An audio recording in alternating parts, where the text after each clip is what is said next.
Okay so आगे बढ़ते हैं और नेक्स्ट टॉपिक की तरफ चलते हैं, सीरीज कनेक्शन ऑफ रेजिस्टर। अब इस चैप्टर में सबको पता है सीरीज पैरेलल किरचॉफ्स लॉ से बहुत अच्छे क्वेश्चंस आते हैं, मेजोरिटी क्वेश्चन इन्हीं टॉपिक से आते हैं। ठीक है, काफी सारे टॉपिक से क्वेश्चन आते हैं, बट हाँ काफी इंपॉर्टेंट टॉपिक्स की तरफ अब आपको थोड़ा ध्यान और बढ़ाना रहेगा, अच्छी तरह ध्यान से समझिएगा। ठीक है, अब सीरीज कनेक्शन ऑफ रेजिस्टर्स की तरफ चलने वाले हैं। पहले कुछ जो 10th में पढ़ा था वो भी आपको दिखेगा, बाकी मेजोरिटी पार्ट फिर आगे चल के 12th का ही रहेगा। ठीक है, बस हल्का सा अगर हम सीरीज कनेक्शन की बात करें पहले, फिर आगे और डिटेल में चलेंगे। तो लेटेस्ट से आपका एक सर्किट में बना देता हूँ। सीरीज कनेक्शन में एक रजिस्टर ये हो गया, एक रजिस्टर ये हो गया और एक रजिस्टर ये हो गया। मान लो ये 3 रजिस्टर्स हैं और मान लो ये 20 वोल्ट की मैंने यहाँ से बैटरी कनेक्ट कर दी।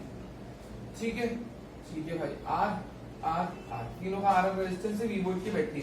अब सबको पता है सीरीज में करंट तीनों रजिस्टर से सेम होगा। क्यों? क्योंकि देख लो, अब वो आपको देख के ही समझ में आ जाएगा। मान लो बैटरी का हमेशा याद रखना है, बैटरी से जितना करंट निकलता है उतना वापस भी आता है और एक कंटिन्यूअस लूप में से करंट चलता है। ठीक है, कहीं पे भी सर्किट ब्रेक नहीं होना चाहिए। ठीक है, कंटिन्यूअस लूप में करंट चलेगा और जितना बैटरी से करंट निकलेगा उतना उसमें आता भी है। सारे रजिस्टर से आई करंट जाएगा। क्यों?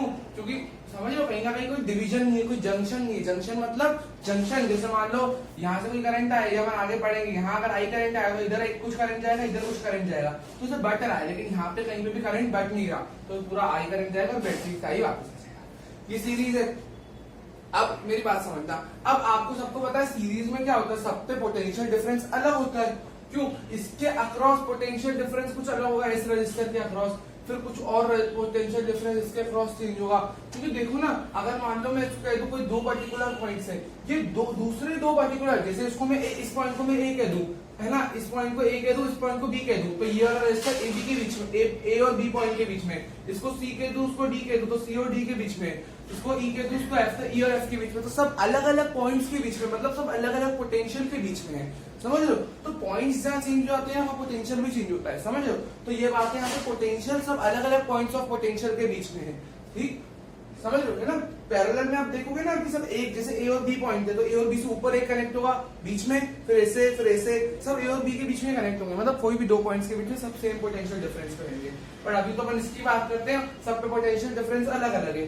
तो आपको अगर नेट पोटेंशियल निकालना है तो V1 इसके अक्रॉस V2 प्लस V3, और नेट पोटेंशियल क्या होगा बैटरी का, आई आर इक्विवेलेंट, क्योंकि हम यहाँ पे नेट पोटेंशियल लिख रहे हैं ना इधर, तो इक्विवेलेंट पूरा नेट रेजिस्टेंस आएगा ना यार। अगर पूरा ओवरऑल वोल्टेज लिख रहे हो तो ओवरऑल रेजिस्टेंस भी तो चाहिए रहेगा। और आई, अब आप सोचोगे आई जो इंडिविजुअल में से जा रहा है, पूरे सर्किट में से भी तो आई जा रहा है, ओवरऑल में भी आई ही आएगा। ठीक है, और इंडिविजुअल में आई R1, आई तो सब में सेम होगा क्योंकि R1 से जा रहा है। कहने का मतलब यहाँ पे तो मैंने सारे रजिस्टर सेम लिए, बट सेम मतलब R1 R2 R3 ठीक है, सेम लिए। अभी फिलहाल में हम फॉर्मूला निकाल रहे हैं ना, IR3 V, क्योंकि IR होता है अकॉर्डिंग टू ओम्स लॉ। फिर R equivalent I R1 plus R2 plus R3, I से I कटेगा, R इक्विवेलेंट आपका इसमें आ जाएगा R1 plus R2 plus R3, and so on चलता रहेगा फॉर n रजिस्टर्स। अगर यहाँ पे रहेंगे n रजिस्टर रहेंगे तो n टाइम से चलता जाएगा। अगर मान लो n आइडेंटिकल रजिस्टर्स है तो R इक्विवेलेंट, अगर n लिख लेना, फॉर n आइडेंटिकल रजिस्टर्स, तो अगर n आइडेंटिकल रजिस्टर्स हैं तो n टाइम्स, देखो R प्लस R सब सेम होंगे ना, चलता जाएगा n टाइम्स, तो n टाइम्स R हो जाएगा। ठीक, ये क्या था आइडेंटिकल रजिस्टर। और आपको पता है यार, ये जो है इसमें तो डायरेक्ट ऐड करते हैं तो इसमें कोई दिक्कत नहीं, तो इजीली रहेगा यहाँ पे, और n टाइम्स R बस ही हो जाएगा। इतना देख लो। ठीक, यहाँ पे कुछ स्पेशल फॉर्मूलाज है जो आपको थोड़े याद रखना है एमसीक्यू क्वेश्चंस में, अगर जल्दी से सॉल्व करना हो तो वो भी मैं आपको बताता हूँ। पहले आपने ये देख लिया, अब अपन ये क्वेश्चन समझते हैं जिसमें मैं आपको वो शॉर्टकट फॉर्मूलाज भी बता देता हूँ और नॉर्मल मेथड भी बताता हूँ। सीबीएसई में आपको नॉर्मल मेथड ही करनी है, शॉर्टकट फॉर्मूलाज नहीं देना, बट एमसीक्यू के लिए मैं आपको बता दूंगा। ठीक है, काम आ जाए तो कहीं पे, तो उन क्वेश्चन की तरफ अपन एक क्वेश्चन करते हैं जिससे आपको सब कुछ क्लियर हो जाएगा सीरीज के बारे में। चलो आगे अब देखते हैं। एक सेकेंड, मैं क्वेश्चन ले लेता हूँ। हमारे पास जो क्वेश्चन है कुछ इस तरीके से है, क्वेश्चन नोट कर लेते हैं। 1 2 3 तीन रजिस्टर थे, ये 3 रजिस्टर्स हैं, इस बैटरी से कनेक्टेड है। ये 1 ओम है, ये 2 ओम है, ये 3 ओम है, और इसका वोल्टेज देखो कितना है, इसका वोल्टेज दे रखा है 12 वोल्ट प्लस माइनस। आप सबको पता है यहाँ से आई करंट जाएगा, आई, सब में से आई जाएगा, आई वापस आ जाएगा। आपको यहाँ पे निकालना क्या है, आपको निकालना है जो तीनों रेजिस्टर्स के अलग, आपको पता है अलग अलग वोल्टेज होगा, तो उन तीनों अलग अलग वोल्टेजेस का आपको रेशियो निकालना है। तो मतलब समझ रहे हो। अब इसके शॉर्टकट फॉर्मूले देखो, इसके शॉर्टकट फॉर्मूले क्या है। अब आप सोचोगे यार अलग अलग वोल्टेज सबके कैसे निकालेंगे, तो उसकी शॉर्टकट है V1 होता है, ठीक है, V1 होता है R1 upon R1 plus R2 plus R3 into V। V2 होगा R2 upon R1 plus R2 plus R3 into V, और V3 हो जाएगा आपके पास R3 divided by R1 plus R2 plus R3 into V कर लेना। यहाँ पे सेम फॉर्मूला है, ठीक है, नीचे R1 plus R2 plus R3 into V है ना, सेम सेम इनके जैसा है, बस ऊपर की वैल्यूज चेंज हो रही है। देखो ना V1 है तो R1 आ जाएगा, V यहाँ पे V क्या है, V इस बैटरी का वोल्टेज है, और V1 V2 V3 individual in resistors के अक्रॉस है, इन रेजिस्टर्स के एंड्स पे जो वोल्टेज वो V1 V2 V3 है, और जो बैटरी का है वो V है। अब देख रहे हो ये फॉर्मूला से डायरेक्ट आप तीनों वोल्टेजेस निकाल सकते हो, ये तीनों रेजिस्टर्स आपको पता है। मैं आपको लॉन्ग शॉर्ट कट करके और लॉन्ग भी बताऊंगा, क्योंकि लॉन्ग आपको करनी है, एमसीक्यू में आप यूज कर सकते हो। V1 R1 क्या है 1, और तीनों का सम क्या है 3 4 5 6 इंटू बैटरी 12। इधर R2 क्या है, जल्दी जल्दी ऐसे अपन सॉल्व कर सकते हैं, 6 इंटू 12। V3 क्या है R3 3/6 इंटू 12, 6 2 12, 6 2 12, 6 2 12। तो V1 आ जाएगा 2 वोल्ट, V2 आ जाएगा 4 वोल्ट, V3 आ जाएगा 6 वोल्ट। तीनों का रेशियो लोगे तो समझ लो कि आप इसको कैसे लिख सकते हो, V1 is to V2 is to V3, 2 is to 4 is to 6। काटोगे 1 बार 2 बार 3 बार, 2 के टेबल से 1 is to 2 is to 3। Answer check कर लेते हैं, ये आ रहा है 1 is to, कहां गया, हाँ ये आपका आंसर यहाँ पे बैठ रहा है। हमेशा एक चीज याद रखना, वोल्टेज हमेशा कंजर्व रहेगी। आप इनका तीनों का सम देखो, 2 4 6 होता है, और 6 से 12 वोल्ट, तो आपका ये सम बैटरी के वोल्टेज के बराबर आना चाहिए, then your answer will be considered as correct. तो एक बार देख लेना, ये शॉर्टकट मेथड थी। अब मैं आपको एक्चुअल काफी अच्छी एक मेथड बताऊंगा जो नॉर्मली आपको बड़े क्वेश्चंस में यूज करनी होती है, और जो आपको 100% आनी चाहिए। अगर अब मैं आपको उसके बारे में बताऊं तो उसके लिए आपको ओम्स लॉ वगैरह की पता होना, और नॉर्मल अच्छी खासी इसकी नॉलेज अपने को चाहिए रहेगी, और उत्तर भी कोई टफ नहीं है, आपको समझ में आ जाएगा इजीली, ठीक है। अब अगर मैं आपको आगे बताऊं, अब देखो सबके अक्रॉस वोल्टेज अलग होगा। अब मेरी बात समझना, जो चीज सबके अलग सेम है, जो चीज कॉमन है, तो इजी है ना, उसको निकाल लो बढ़िया। अरे भाई वो तो आई तो पक्का है ना, सबके अक्रॉस आई ही होगा, तो वो करंट निकाल लो। अब आपको सिंस अगर ओवरऑल मैं आपको ना ये जो बातें बोल रहा हूँ ना, अच्छे से याद रखना, ये आपको मेजोरिटी क्वेश्चन मेरी बातों से जो मैं आपको बता रहा हूँ वो आप याद रखोगे ना, तो सॉल्व हो जाएंगे, ठीक है। हाँ, तो अगर आप इसके अक्रॉस आई, इसके अक्रॉस आई आई आई, सबके अक्रॉस आई है, तो पूरे सर्किट में आई दौड़ रहा है ना, तो आई क्या होता है D/R according to Ohm's law. तो आप क्या करो, ओवरऑल बैटरी की चीज, पूरे ओवरऑल सर्किट की चीजों का यूज करके निकालो ना, क्योंकि पूरे सर्किट की चीजों का यूज करोगे तभी तो पूरे सर्किट का ओवरऑल करंट आएगा। तो आई क्या होगा V/R। अब पूरे सर्किट का वोल्टेज सोर्स क्या है 12 V/R। पूरे सर्किट में कितना रेजिस्टेंस, सीरीज निकालोगे R1 plus R2 plus R3, 3 2 6 7 ओम आ जाएगा। तो ये क्या है, आपको ओवरऑल चाहिए ना, 3 2 6 1 7, ये 7 ओम रजिस्टर टोटल है, तो 12/7 एम्पियर पूरे सर्किट से फ्लो करेगा। मैं चेक कर लेता हूँ, सही है ना। चलो ठीक है, वो तो अभी अपन से वो तो देख के ठीक ही लग रहा है, तो आप ऐसे देख लो, आई थिंक वो तो सही है, ठीक है। अब आई आपके पास आ गया, अब समझ लो ये सेम वाली चीज ये सबके लिए सेम होगी, V सबके लिए अलग है। अब आपको भाई इसके लिए V कैसे निकालोगे, V1 निकालोगे, तो V IR होता है, इसके लिए I तो I ही रहेगा ना, और R इसके लिए R1 हो जाएगा, और V1 आपको निकालना है, I तो इसके लिए 12/7 होगा, R1 आपके लिए 1 ओम है, तो 12/7 वोल्ट। ठीक यार, एक सेकंड कुछ मिस्टेक लग रही है मुझे, एक सेकंड, 1 ओम 2 ओम 3 ओम 12 वोल्ट की बैटरी है, ठीक है।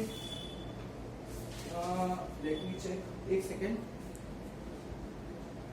सॉरी मैंने सम ही गलत कर दिया। आप सोच रहे होंगे यार सम करके नहीं आ रहा, कोई बात नहीं, सॉरी। हाँ 12/6, 3 4 5 और 6 होता है ना 2 एम्पियर। एक्सट्रीमली सॉरी, 2 एम्पियर आपके पास करंट आ गया।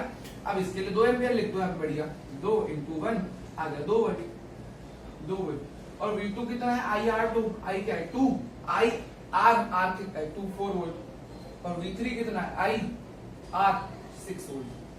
रेशियो ले लोगे 2:4:6, 1:2:2। आगे की नहीं सेम आंसर। नोट कर लीजिए, एक मैंने सवाल करा है आपको जिससे अच्छी अंडरस्टैंडिंग आ जाए। और एक और चीज याद रखना, इसमें हमेशा इस टाइप के क्वेश्चन में V1:2 V3 सीरीज कॉम्बिनेशन में, और हाँ जो मैंने आपको फॉर्मूलाज बताया ना शॉर्टकट वाले, वो कितने भी रजिस्टर तो सब में काम आएंगे, 4 5 6 7 जितने भी रजिस्टर हो, कितने भी n नंबर हो, ऊपर जिस पर्टिकुलर रजिस्टर की बात कर रहे हो वो आएगा, नीचे जितने भी रजिस्टर हो सबका सम कर देना, और बैटरी का वोल्टेज तो है ही सबके लिए, वो तो दिया ही होगा आपको। वो फॉर्मूला किसके लिए, जितने भी रजिस्टर, जितने भी नंबर ऑफ रजिस्टर हो सब में काम आएगा। ठीक है, V1:2 V2:2 V3, और ये भी चलता जाएगा। ये जो मैं आपको रिलेशन बता रहा हूँ ये भी सारे कितने भी नंबर ऑफ रजिस्टर हो सबके लिए काम आएगा। इस टू इज इक्वल टू किसके बराबर होगा, ये बराबर होगा R1:2 सॉरी R1:2 R2:2 चलता जाएगा भाई। अगर नंबर ऑफ रजिस्टर बढ़ेंगे तो इधर भी बढ़ेगा, फिर उन सबके अक्रॉस वोल्टेज भी बढ़ेगा। तो समझ लो रेशियो सेम होगा। यहाँ पे करके देख लो, सबके अक्रॉस वोल्टेज कितना है, 1:2:3 इसका रेशियो आया, और R1 1:2:3 देखो, तो ये हमेशा फॉलो होगा। सारी चीजें अपनी सीरीज की कंप्लीट होगी, अब पैरेलल पे चलेंगे। नोट कर लीजिए। ओके, तो बढ़ते हैं पैरेलल कनेक्शन ऑफ रेजिस्टर्स की तरफ। इसमें हम देखने वाले कि जब हम रेजिस्टर्स को पैरेलल में कनेक्ट करते हैं तो क्या क्या होगा। अब देखो, जैसे मैंने आपको बताया था कि हमेशा दो रेजिस्टर दो सेम पॉइंट के बीच में कनेक्ट होंगे। लेट अस से हियर फॉर हमारे पास कोई 3 रजिस्टर ले लेते हैं अभी। तो देखो, ये एक रजिस्टर हो गया, ठीक, R1 R2 हो गया, R3 हो गया, ठीक है भाई। देख लीजिए, ये यहाँ, ये ऐसे, ये। अब मेरी बात देखो, जो मैं आपको बता रहा था ना वो मैं आपको दिखाता हूँ कि बात होती हुई है। कि देखो, मान लेते हैं हमारे पास ये एक पॉइंट है A, ये एक पॉइंट है B। तो देखो ना, ये भी A और B के बीच में कनेक्टेड है, इसकी और सब है तो इन, जहां मेरी उंगलियां है दो, सब इन तीनों रजिस्टर इन दोनों टर्मिनल्स के बीच में ही तो है। देखो, इसको अगर मैं A पॉइंट कह दूं, उसको B कह दूं, तो तीनों, अगर ये R1 है, ये R2 है, ये R3 है, तीनों R1 R2 R3 तीनों A और B के कनेक्टेड है, तीनों सेम पोटेंशियल डिफरेंस के बीच में कनेक्टेड है, that is they are in parallel. तो हो गया, बस ये 20 वोल्ट की बैटरी है। अब वैसे अब इसमें देखो, जंक्शन बन गया ना, अगर यहाँ से I करंट निकला बैटरी से तो I जाएगा भी वापस, बट हाँ वो बात की बात है। पर देखो, जंक्शन बन गया तो यहाँ पे करंट डिवाइड होगा, तो इसमें I1 जाएगा, इसमें I2 जाएगा, इसमें I3 जाएगा, करंट ऐसे बट जाएगा ना अलग अलग ब्रांचेस में, I1 I2 इसमें I3, तीनों में अलग अलग करंट जाएगा, मतलब दे आर इन पैरेलल। तो इसमें से I1 जाएगा, I2 I3, और इस जंक्शन में, सेकंड जंक्शन में तीनों आके मिल जाएंगे और वापस निकाल देंगे I करंट। ऐसा कुछ होगा। अब तीनों में अलग करंट जा रहा है लेकिन पोटेंशियल सबका सेम है, तो पैरेलल। अलग करंट जा रहा है तो आपको अगर नेट निकालना होगा यहाँ पे करंट का, तो I is equal to I1 plus I2 plus I3। आगे भी जितने भी हो आप कर सकते हो। नेट अगर आपको करंट निकालना है तो वोल्टेज तो सबके अक्रॉस V ही होता है। यहाँ पे आपको हमेशा याद रखना है, V जो बैटरी का होता है वही सबके अक्रॉस होगा। और जैसे आप क्वेश्चन सॉल्व करोगे, अब I1 I2 I3 तीन करंट निकालोगे तो वो हमेशा नेट करंट जो बैटरी से निकल रहा है उसके बराबर होता है। करंट का कंजर्वेशन यहाँ पे रहता है कि अगर इधर से 10 एम्पियर करंट निकला तो I1 I2 I3 सबका जब जोड़ होगा वो भी 10 एम्पियर ही होगा, ठीक। तो I होता है V by R according to Ohm's law. अब V बाय R इक्विवेलेंट, भाई पूरे इक्विवेलेंट को जो पोटेंशियल मिलेगा, पूरे इक्विवेलेंट को जो पोटेंशियल मिलेगा A और B के बीच में, वो हर एक इंडिविजुअल को भी तो मिलेगा, हर एक इंडिविजुअल भी A और B के बीच में, समझ लो। V सबके लिए सेम होगा, इंडिविजुअल के लिए भी, ये ओवरऑल के लिए भी V ही होगा। V by R1 plus V by R2 plus V by R3 चलता। अब ऐसे V से भी काट दो, कैसे कॉमन लोगे V, तो एक स्टेप और कर लेते हैं भाई, V by R equivalent V 1 by R1 plus 1 by R2 plus 1 by R3। V से V कटा, 1 अपॉन R इक्विवेलेंट आपको मिल गया, 1 upon R1 plus 1 upon R2 plus 1 upon R, और सो ऑन चलता जाएगा जितने भी होंगे आपके रजिस्टर्स। अब अगर दो रजिस्टर हो ना, ये सिर्फ दो रजिस्टर के लिए फॉर्मूला होता है जो मैं बता रहा हूं, तो for two resistors in parallel, अब ऐसा लिख लेना, यहाँ पे आप लिख सकते हो 1 upon R equivalent 1 upon R1 plus 1 upon R2। आगे देखो, अब यहाँ पे आप एलसीएम लेके सॉल्व करके एक अलग सा फॉर्मूला बना लो, एमसीक्यू वगैरह में काम आएगा, या यूज कर सकते हो इस फॉर्मूले को, तो बड़े क्वेश्चन में भी कोई दिक्कत नहीं है। छोटा सा फॉर्मूला है, चाहे ये लगाओ 1 upon R1 plus 1 upon R2 लगाओ दो के लिए, या ऐसे भी कर सकते हो। तो 1 upon R equivalent 1 upon R, एक सेकंड, इसका एलसीएम ले लो, R1 R2 R2 plus R1, ये R1 प्लस R2। अब उसको रिवर्स कर दो, ऊपर R इक्विवेलेंट मिल जाएगा, R1 R2 और R1 दो रेजिस्टेंस के लिए फॉर्मूला। अब वैसे ही अगर आपके पास n आइडेंटिकल रेजिस्टर्स हो और उसका आपको R इक्विवेलेंट निकालना हो, 1/R हो जाएगा यहाँ पे, प्लस 1/R हो जाएगा, प्लस 1/R से चलता जाएगा, सब आइडेंटिकल है, सबका R ही रेजिस्टेंस, तो R इक्विवेलेंट निकल जाएगा, सबका एलसीएम तो R ही आएगा, 1 + 1 + 1। n टाइम्स अगर ये चीज चल रही है तो 1 के ऊपर n टाइम्स ही ऐड होगा, तो 1 + 1 + 1 + 1 + n टाइम्स होगा 1 ऐड, 2 जैसे 10 बार ऐड होगा तो 20 होता है, तो इसको अगर ऐसे भी तो लिख सकते हैं 2 × 10। तो अगर 1 अगर n बार ऐड हो रहा है तो उसको 1 × n लिख सकता हूँ, तो मैं इसको n लिख लूंगा, 1 × n को R इक्विवेलेंट मेरा R/n आ जाएगा। तो अगर 10 रजिस्टर है, सारे सेम 10 ओम के मान लो सारे के सारे, तो आप लिखोगे हर एक का, मान लो 10 रजिस्टर है, नीचे 10 आ जाएगा, हर एक का रेजिस्टेंस 1 है, तो 1/10 आ जाएगा R इक्विवेलेंट। कैसा भी कर लो, मतलब जो भी वैल्यूज आप पुट कर सकते हो, ये फॉर्मूलास देख लो। अब मैं आपको ना कुछ ऐसी बातें बताता हूँ भाई, जो उसमें मैंने शॉर्टकट फॉर्मूला बताया वो भी आपको यहाँ बताता हूँ, और लॉन्ग कट मेथड से भी समझाता हूँ, ठीक है। फिर अपना पैरेलल भी हो जाएगा। फिर अपन कुछ अच्छे क्वेश्चंस देखेंगे, 2 क्वेश्चन देखेंगे जिसमें दोनों का यूज मिक्स एक साथ होगा, कुछ और भी कंसेप्ट देखेंगे, ऐसे अपन अभी आगे चलने वाले हैं। अब मेरी बात समझना ध्यान से, देखो अब यहाँ पे मैं आपको 2 फॉर्मूला ये बता रहा हूँ कि भाई अगर मान लो आपके पास कोई दो, ये एक फॉर्मूला तो देखो ये होता है, सबके पास करंट अलग अलग होगा, तो I1 = I2 = I3 so on, जितना भी होगा ये होगा 1/R1 = 1/R2 = 1/R। ये अभी लिख लो, मैं आपको समझाता हूं कि ये जो कंडीशन है ना, पैरेलल में कितने भी रेजिस्टर्स हो सबके लिए हमेशा वैलिड होगी, ऑलवेज ट्रू, ऑलवेज। ये बट अगर आपकी दूसरी में आपको बताऊं तो आपके पास जो दूसरी होती है वो इंडिविजुअल करंट निकालने की होती है, जो सब में अलग होगा। I1 होता है R2 / R1 + R2 × I, और I2 हो जाएगा R1/R1 + R2 × I। I क्या है? I है नेट करंट जो बैटरी से निकला। I1 क्या है? जो उस रेजिस्टर के अक्रॉस है पर्टिकुलरली, तो और I2 भी उस दूसरे रेजिस्टर के अक्रॉस है। अब ये जो फॉर्मूला है ना, ये दोनों फॉर्मूले only for two resistors in parallel. In parallel दो रेजिस्टर के लिए होता है जो पैरेलल में हो, कुछ इस तरीके से। अब इन फॉर्मूलास का मैं आपको यूज भी बताता हूँ एक बार, ठीक है? देख लो ये फॉर्मूला में, देख लेता हूँ सही है कि नहीं। हाँ, R2 / R1 + R2 × I, ठीक फॉर्मूले लिखे हुए हैं, ये आप फॉर्मूलास देख लो। अब हम एक क्वेश्चन करते हैं, देख लो भाई।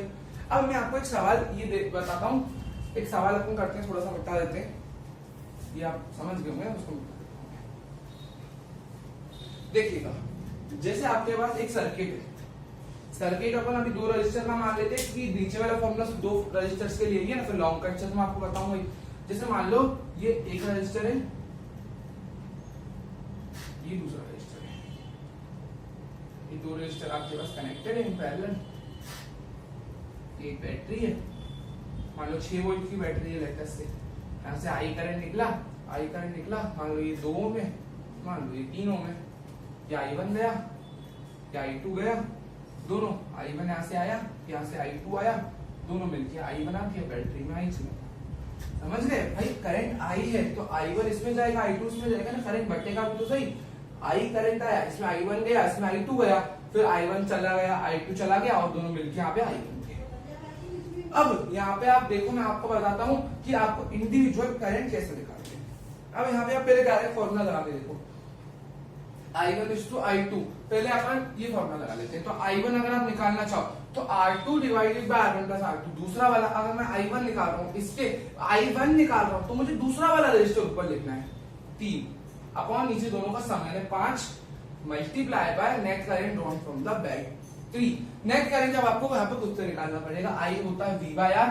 अब पूरा भाई बैटरी में से ओवरऑल करंट निकालना चाहते हो ना, तो बैटरी का ओवरऑल वोल्टेज लोगे तो I होता है V/R according to Ohm's law, और R इक्विवेलेंट लोगे ना, क्योंकि पूरे सर्किट के लिए करंट निकाल रहे हो, मतलब ओवरऑल करंट जो बैटरी से निकल रहा है, तो बैटरी तो पूरे सर्किट को दे दी है ना, तो पूरे सर्किट का नेट रेजिस्टेंस आएगा ना, तो 1/2 + 1/2 + 1/3 करोगे तो 1/R इक्विवेलेंट निकाल लो यहाँ पे। तो 1/2 प्लस 1/3 6 हो जाएगा, 2 3 जा 6 प्लस 3 2 जा 6, तो R इक्विवेलेंट होता है 6/5 ओम। ठीक, यहाँ पे लिख लो 6/, V I होता है V बाय R, V लिख लिया और R कितना है 6/5, 6 into 5/6 यानी 5 एम्पियर पूरी बैटरी से निकल रहा है। ठीक, I1 होता है R2 divided by R1 plus R2 into 5 ampere into I है ना, I बैटरी से 5 एम्पियर निकल रहा है, तो I1 आपके पास 3 एम्पियर आ गया, इस रजिस्टर में से 3 एम्पियर जा रहा है। तो क्या R इक्विवेलेंट देख लो 6/5 ओम आया। ठीक, अब I2 आप निकालना चाहो तो भाई कैसे निकालेंगे, I2 होता है कितना V बाय R, मतलब नहीं सॉरी अपन तो यहाँ से कर रहे हैं ना, तो R1 कितना है, अब उसके I2 निकाल दो, तो ऊपर वाला लोगे अपोजिट वाला रजिस्टर लेना है, नीचे दोनों का सम मल्टीप्लाई बाय I जो कि 5 है, तो इसके लिए 2। अब कायदे से देखा जाए ना तो ये रेशो बराबर आना चाहिए, I1:I2 होना चाहिए 1/R1:1/R2, देखते आ रहा है कि I1:I2 करोगे, I1:I2 should be equals to 1/R1:1/R2। I1:I2 कितना है 3:2, 1/R1 कितना है भाई, R1 2 है, 1/2:1/3। ठीक, अब आप सोचोगे ये तो नहीं दिख रहा बराबर, इसको आप ऐसे भी तो लिख सकते हो, फिर मैं आगे कैलकुलेशन करता हूं, तो देख लीजिए सर्किट मिटा देते हैं। अब अगर आप आगे लिखना चाहो तो 3:2 को आप कैसे, ये 3:2 तो आ गया, 1/2 ऐसे लिख सकते हो, रेशियो का मतलब अपॉन में होता है, तो 1/3, 3:2 ट्रांसपोज करोगे 3/2 आ जाएगा, या क्या प्रूव होगा ये, तो ये हमेशा ट्रू होता है, और ये फॉर्मूला से 2 रजिस्टर के लिए होता है। इसकी लॉन्ग कट मेथड क्या होगी, अब अरे यार मैंने वो मिटा दिया, आपको याद तो है ना, एक था जिसमें ऊपर वाला 2 ओम था, नीचे वाला 3 ओम था। ठीक है, एक बार फिर से बना लेते हैं, क्या दिक्कत है।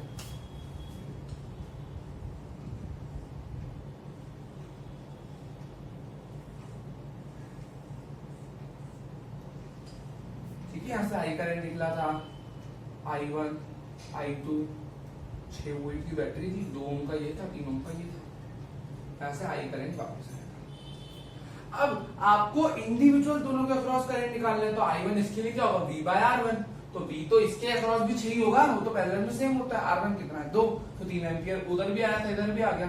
I2 यहाँ पे क्या है V बाय R2 होगा, तो V इसके अक्रॉस भी यही होगा, R2 3 होगा 2 एम्पियर। अब भाई यहाँ पे रेशियो देख लो आ रहा है कि नहीं, I1:I2 कितना है 3:2 1/R1, और ये तो यार अपना ही किया था ना, अभी अपने किया था 1/2/1/3, तो 3 ऊपर चला गया था, 3/2 आ गया था ये भी, ठीक है, मैंने अभी 1/2/1/3 कर देना, 3 ऊपर चला जाएगा, 3:2 आ गया, तो ये भी हो गया, पैरेलल कॉम्बिनेशन भी यहाँ पे कंप्लीट होता है, एक बार देख लीजिए। अब आगे चलेंगे, ओके सो आगे बढ़ते हैं और पढ़ते हैं कंसेप्ट ऑफ शॉर्ट सर्किट। एक छोटा सा कंसेप्ट है जो आपको क्वेश्चंस में काफी हेल्प करने वाला है। अब मान लेते हैं मैंने कुछ नहीं बनाया, मैं आपको सब अब समझाऊंगा, बस ओरली मैं आपको थ्योरी पढ़ के बता दूंगा, अच्छे से नोट करिएगा, धीरे धीरे पढ़ूंगा और अच्छे समझाऊंगा आपको। ठीक है, अगर मान लो ये रजिस्टर यहाँ पे ना ऊपर मान लो कोई सोर्स लगा होगा, अब कुछ भी हो सकता है, मान लो यहाँ पे बैटरी कनेक्टेड हो, फिर ये यहाँ से ऐसे कनेक्टेड हो, कुछ भी हो सकता है, पर हम अपन ने बनाया नहीं यहाँ पे, समझ लो ऊपर से सोर्स यहाँ मिला हुआ है, ऊपर कोई बैटरी वगैरह लगी होगी, उधर से उधर मान लो इधर पॉजिटिव टर्मिनल है, इधर मान लो चलो कनेक्ट कर ही देता हूँ ना मैं, ताकि आपको इजी रहे ना, क्या दिक्कत है। अगर मान लो प्लस से माइनस यहाँ से आई करंट आ रहा है, तो इसको यहाँ से आई करंट आया, अब आई करंट आया, इस पे आई वापस भी आएगा। ठीक, अब आई करंट गया, तो आप सोचोगे कि ये तो एक जंक्शन है, यहाँ करंट इसमें कुछ जाना चाहिए, इसमें कुछ जाना चाहिए, करंट डिवाइड होना चाहिए, पर ऐसा नहीं होगा, सारा का सारा करंट इस नीचे वाले लूप से होता जाएगा जहां कोई रेजिस्टेंस नहीं है, और वापस यहाँ चला जाएगा और आई वापस आ जाएगा। क्यों? क्योंकि this is known as short circuit, इस रेजिस्टर में से कोई करंट नहीं जाएगा, तो we can say that resistance R will be short हो जाएगा, ये शॉर्ट यानी खराब सा होगा, यूज नहीं आएगा ये, इसमें तो कोई करंट जाएगा ही नहीं। क्यों नहीं जाएगा? क्योंकि करंट की प्रॉपर्टी होती है, करंट हमेशा वहां फ्लो करता है मेजोरिटी जहां रेजिस्टेंस कम हो। अब अपन यहाँ तो ये नहीं कहेंगे कि बिल्कुल कोई रेजिस्टेंस है नहीं इस लूप में, भाई वायर है, वायर का अंदर कुछ रेजिस्टिविटी होगी, वो भी एक तरह का रेजिस्टेंस ही है। भाई अगर एक्सटर्नल कोई रेजिस्टेंस तो नहीं है ना यहाँ पे, फिर भी मुकाबले उससे तो कम है, तो वायर भी उसकी रेजिस्टिविटी, ये रेजिस्टर तो उसके मुकाबले यहाँ पे कम है, तो यहाँ पे करंट प्रॉपर्टी होती है, करंट वहां जाता है जहाँ रुकावट या रेजिस्टेंस या कम होती है, रेजिस्टेंस कम हो तो भाई हमारा करंट नेचुरली फ्लो होता है, तो वहां से करंट अपने आप ही नहीं जाएगा। तो वो रेजिस्टेंस शॉर्ट हो जाएगा यानी खराब सा हो जाएगा, उसमें कोई यूज ही नहीं आएगा उसका, उसमें जाएगा ही नहीं करंट। अब यहाँ से सारा का सारा करंट फ्लो के सर्किट इस तरह होगा। तो मैं आपके लिए एक बार पढ़ देता हूँ। ये कब होगा? जब आपको दिखे कि भाई एक अच्छा सा पाथ है क्वेश्चन में, सर्किट आपको कॉम्प्लेक्स से आ गई क्वेश्चन में, तो आप समझ जाना कि भाई इस पाथ में, जैसे मैं आपको अभी क्वेश्चन कराऊंगा उसे समझ में आ जाएगा। चलो ठीक है, अब मैं आपको एक चीज बताता हूँ, मैं आपके लिए थ्योरी पढ़ देता हूँ। if both terminals of a resistance are connected with a conducting wire, then potential of both terminals is same। अब देखो उन्होंने कहा है कि दोनों टर्मिनल्स अगर एक अगर एक रजिस्टर दो टर्मिनल से कनेक्ट हो तो इन दोनों का ना पोटेंशियल डिफरेंस सेम हो जाता है। रियलिटी पता है क्या होता है? अगर कोई रेजिस्टेंस होता है ना तो वो रुकावट होती है एक तरह से, तो रेजिस्टेंस पे हम लिखते हैं एक तरह से पोटेंशियल ड्रॉप। तो इस रजिस्टर के दो एंड्स पे कुछ ना कुछ पोटेंशियल गिरा होगा, यानी अगर यहाँ से इस पॉइंट पे अगर ए पोटेंशियल है तो इस पॉइंट पे भी एकदम से ए पोटेंशियल नहीं होगा, बीच में आते आते आते आते आखिरी में भी सेम जैसा इनिशियल जैसा पोटेंशियल नहीं होगा। कुछ ना कुछ इस रेजिस्टेंस की रुकावट के कारण होता, कम होता पोटेंशियल, इस रेजिस्टेंस के अक्रॉस ड्रॉप होता इस रेजिस्टर के अक्रॉस, फिर अब आगे कुछ ना कुछ अलग पोटेंशियल, जैसे यहाँ पे ए है तो यहाँ बी हो जाता। पर ऐसा क्यों नहीं हुआ? क्योंकि इस रजिस्टर से करंट जा ही नहीं रहा। और आपको हमेशा याद रखना है करंट उन दो पॉइंट्स के बीच में कभी फ्लो नहीं होता जिनका पोटेंशियल डिफरेंस सेम हो। देखने में आप बोल सकते हो कि भाई इस रजिस्टर से भाई यहाँ पोटेंशियल ड्रॉप होना चाहिए, बट काय का पोटेंशियल ड्रॉप जब इसमें से करंट ही फ्लो नहीं हो रहा। तो करंट फ्लो नहीं होगा तो ऑटोमेटिकली ये दोनों पॉइंट सेम, फिर वही वो रजिस्टर में से करंट फ्लो ही नहीं हो रहा तो रजिस्टर रुकावट करेगा। इसको काम ही है कि जब करंट फ्लो तब रुकावट करूं, करंट फ्लो ही नहीं हो रहा तो रुकावट करेगा नहीं, तो अपने आप इन दोनों पॉइंट्स पे पोटेंशियल सेम हो जाएगा और करंट वैसे ही फ्लो नहीं होगा, तभी तो पोटेंशियल डिफरेंस सेम है। तो कह सकते हो करंट फ्लो नहीं हो रहा तो दोनों पॉइंट्स का पोटेंशियल डिफरेंस ऑटोमेटिकली सेम हो जाएगा, क्योंकि दोनों का अगर पोटेंशियल डिफरेंस सेम है तो करंट सेम पोटेंशियल डिफरेंस तो कभी फ्लो नहीं होता। क्यों फ्लो नहीं होता? आप डेल्टा वी क्या होता है? आई आप V is equal to I delta के फॉर्म में भी लिख सकते हो। अब डेल्टा वी ही अगर आपके पास जीरो, पोटेंशियल में कोई चेंज ही नहीं है तो आई या रेजिस्टेंस तो भाई कुछ ना कुछ अगर यहाँ पे है ना, इसकी कुछ ना कुछ वैल्यू तो है ही। तो इस ब्रांच में अगर डेल्टा वी जीरो है, आई तो जीरो, आर तो जीरो हो नहीं सकता, ये भाई कुछ ना कुछ वैल्यू तो होगी इस रेजिस्टर की, तो आई ही जीरो होगा। समझ लो, तो आप ऐसा कह सकते हो। नोट कर लीजिए, आगे की लाइंस पढ़ देता हूँ। If this condition, in this condition, no current will flow through that resistance, तो नहीं होगा करंट फ्लो। आगे क्या लिखा है? This process is called as short circuit। ये मैंने आपको बता दिया कि भाई रियलिटी में होता है पोटेंशियल ड्रॉप, बट यहाँ पे है ही नहीं, यहाँ पे करंट फ्लो ही नहीं हो रहा, तो वही बात है। एक बार नोट कर लीजिए, अब इससे रिलेटेड क्वेश्चन देखेंगे। ओके, सो आगे चलते हैं, काफी प्यारे क्वेश्चन की तरफ हम बढ़ रहे हैं, थोड़ा ध्यान से इसको समझिएगा। निकालना क्या है इस सवाल में? We have to find in the electrical circuit shown below, find the R equivalent between A and B। A and B क्या है? B point B है, A point B है, ये A point ये है, B point। So we have to find net resistance between these two points। काफी प्यारा question है, थोड़ा ध्यान से समझना, ठीक है। शॉर्ट सर्किट का कंसेप्ट यहाँ पे आपको देखने को मिलेगा। सबसे पहले यहाँ पे मेरी बात समझो, मैंने आपको क्या बोला था कि अगर ये रास्ता है तो इस रास्ते पे रेजिस्टेंस है। पहले तो मैं इसमें एक बैटरी कनेक्ट करता हूँ जिसमें आपको अच्छे समझ में करंट वगैरह, क्योंकि करंट जाएगा, अब करंट जिनमें सेम जाएगा आप समझ जाओगे, वो सीरीज है जिसमें अलग जाएगा आप समझ जाओगे पैरेलल में। इसलिए करंट ये आपको हर क्वेश्चन के लिए एक तरह से वो नहीं होती कि भाई बहुत काम की बात है जो काफी क्वेश्चन में आपको मदद करेगी। काफी question, not this single question, एक तरह से वो नहीं होता मूल मंत्र टाइप, काफी क्वेश्चन में आपको बहुत अच्छा एक कंसेप्ट है पूरा कि भाई अगर सीरीज में वो करंट से पैरेलल में करंट लगा। अब बैटरी के पॉजिटिव से करंट हमेशा पॉजिटिव से निकलता है, करंट आपको याद रखना है, आई करंट इसमें जाएगा, आई करंट इसमें जाएगा। अब मेरी बात समझना है ध्यान से, इसमें ये जंक्शन है, जंक्शन में एक करंट कुछ इसमें जाएगा, मान लो इसमें से I1 गया, मान लो इसमें से I2 गया। ये करंट डिस्ट्रीब्यूशन आपको बहुत अच्छे से आना चाहिए, ठीक है जी। अगर इसमें से I करंट गया तो इसमें से I1 गया, नीचे I2 जाएगा, दो जंक्शन है, जंक्शन पे करंट बढ़ता है, ठीक है भाई। हाँ, अब आप ये सोचोगे बाप रे यहाँ तो 1 2 3 ब्रांचेस हैं, तो अब किसमें ये I2 करंट 3 में कैसे बटेगा? तो यहाँ पे मान लो I2 आया, अब ये कैसे 3 जगह कैसे जाएगा? अब ध्यान समझना, जबकि इतना अच्छा रास्ता है जिसमें कोई भी रेजिस्टेंस है ही नहीं, तो करंट इन दोनों से क्यों जाएगा? यही तो देखो भाई, जिसमें रजिस्टर है उसमें तो करंट जाता ही नहीं, जिसमें रजिस्टर है उसमें तो करंट जाता ही नहीं। अपन ने अभी वो शॉर्ट सर्किट में पढ़ा था, कंसेप्ट ऑफ शॉर्ट सर्किट में, तो करंट इन दोनों में से जाएगा ही नहीं। दीज टू रजिस्टर्स आप लिख देना। According to the figure, we can see that the current I2 can only go from the central branch, कुछ नाम देके बता देना या तो, and the resistors of 8 ohm and 6 ohm will get short and current will not pass through them। ऐसा लिख देने का है आपको। फिर इसमें तो जाएगा नहीं करंट, तो पूरा I2 करंट इसमें से निकलेगा, I2 करंट पूरा ऐसे जाएगा, ऐसे आएगा, आगे की नहीं बैटरी में। अब कैसे आया बैटरी में? I2 करंट यहाँ से, I2 करंट यहाँ से, ऊपर से I1 आ ही रहा है, तो I1 I2 अपन ने बांटा था, पूरे नेट करंट को हमने I1 और I2 में बांटा था। आपको I1 भी मिल गया, आपको I2 भी मिल गया, मतलब आपको नेट करंट मिल गया, तो पूरा I आ गया। Here is the current distribution, जो बहुत इंपॉर्टेंट है। सारे करंट इलेक्ट्रिसिटी के क्वेश्चन में ये मेजॉरिटी यूज होता ही होता है, समझ लो, बहुत इंपॉर्टेंट है, बहुत। ठीक, अब ये तो अपन ने करंट डिस्ट्रीब्यूशन कर दिया, अब इसका आप नेट रेजिस्टेंस कैसे निकालोगे बिटवीन ए एंड बी। पहली बात तो अपन अब इसको सिंपल बनाते हैं, क्योंकि भाई दो रजिस्टर तो काम के है ही नहीं, तो दो रजिस्टर एक बार मैं और चेक कर लेता हूँ, कोई और रजिस्टर तो नहीं मुझे कम लग रहे रजिस्टर। हाँ देखा, ये 3 ओम यहाँ पे एक और रजिस्टर है, ये 3 ओम का एक रजिस्टर यहाँ पे भी लगा हुआ है। अब सिंपल सा फंडा है ना भाई, दो रजिस्टर है इस ब्रांच में, क्यों जाएगा, तो बीच में से ही जाना है अभी भी। ठीक, और कितने ऊपर एक 8 ओम है, 1 ओम है, यहाँ पे 8 ओम तो था, यहाँ पे 1 ओम हो, और यहाँ पे दो रजिस्टर है, अगेन यहाँ पे करंट नहीं आएगा, इसलिए सेंटर से निकल गया। ठीक, तो अब मैं आपको अच्छे से बना के बता देता हूँ पूरा। तो these two resistors will get short, आप these two ये दो करके लिख देना, दोनों के बारे में लिख देना, इनमें से कोई करंट नहीं जाएगा, सॉरी यहाँ से कोई करंट नहीं जाएगा, ये भी शॉर्ट रखेंगे। अब इसका एक सिंप्लीफाइड वर्जन अपन बना लेते हैं, सर्किट को सिंप्लीफाई कर लेते हैं थोड़ा, ताकि अच्छे से कर पाए। मान लेते हैं ये हमारा 2 ओम है, फिर सेंट्रल से करंट जाएगा 3 ओम वाले रजिस्टर से, फिर 6 ओम वाले से जाएगा भाई।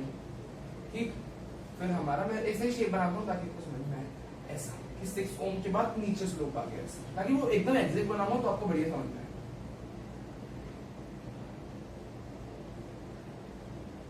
ठीक, ये आएगा और इससे मिल जाएगा, ये देख रहे हो मैं जो बना हुआ है उसको मॉडिफाई करके बनाया है, ये ऐसे आ जाएगा। ठीक, और ये सेंट्रल ब्रांच जो है, सेंट्रल ब्रांच, ठीक, ये वाली सेंट्रल ब्रांच की पूरी ऐसे, समझ लो ऐसे। हाँ मतलब ऐसे एक ठीक ठाक सा मोटा माटी यही बचेगा अपना। 2 ओम ये आ गया, बचा 6 ओम, जो शॉर्ट होगा मैंने हटा दी, जो शॉर्ट होगा उनको हटा दी। बीच वाला I2 करंट यहाँ से जा रहा है, चलो करंट भी लिखी लो ना, यहाँ से अगर आई गया भाई तभी तो पता चलेगा कौन सी सीरीज में कौन से पैरेलल में। आई गया, I1 गया था, याद करो, यहाँ से भी, यहाँ से क्या गया था, I2 गया था, देखो 6 ओम से I2 गया था, फिर ये वाली शॉर्ट हो गई थी साइड वाली दो, तो बीच में से I2 गया था, तो ये टेढ़ी वाली क्या, ये वाली जिसमें से I2 जा रहा है, ये फिर यहाँ से I2 आया, ऊपर से I1 आया, दोनों मिल गए और I करंट वापस चला गया। प्यारा क्वेश्चन है। अब देखो किसमें सेम करंट जा रहा है, इसमें तो I करंट जा रहा है पूरा का पूरा, I1 इसमें जा रहा है, I2 इसमें जा रहा है, तो ये 3 ओम का है, तो तीनों के तीनों रजिस्टर में से अलग अलग करंट जा रहा है, मतलब कैसा क्या सिस्टम है, यहाँ पे तीन देखते हैं अब।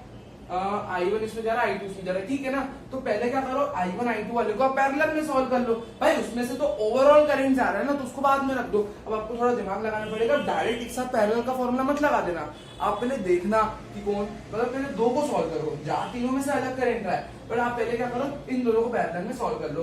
किसको, 6 ओम और 3 ओम को, तो 1/R नेट 1 निकाल रहा हूँ, मेरा पहला नेट करंट है, नेट रेजिस्टेंस है, पूरा नेट नहीं आया, तो 1/3, और देखो ये पक्की बात है 3 ओम और 6 ओम तो पैरेलल में, क्योंकि इसमें I1 जा रहा है, इसमें I2 जा रहा है, 1/3 प्लस 1/6, एक में I1 एक में I2 है, ऑब्वियसली पैरेलल में करंट अलग अलग, ठीक है, 6/3 है।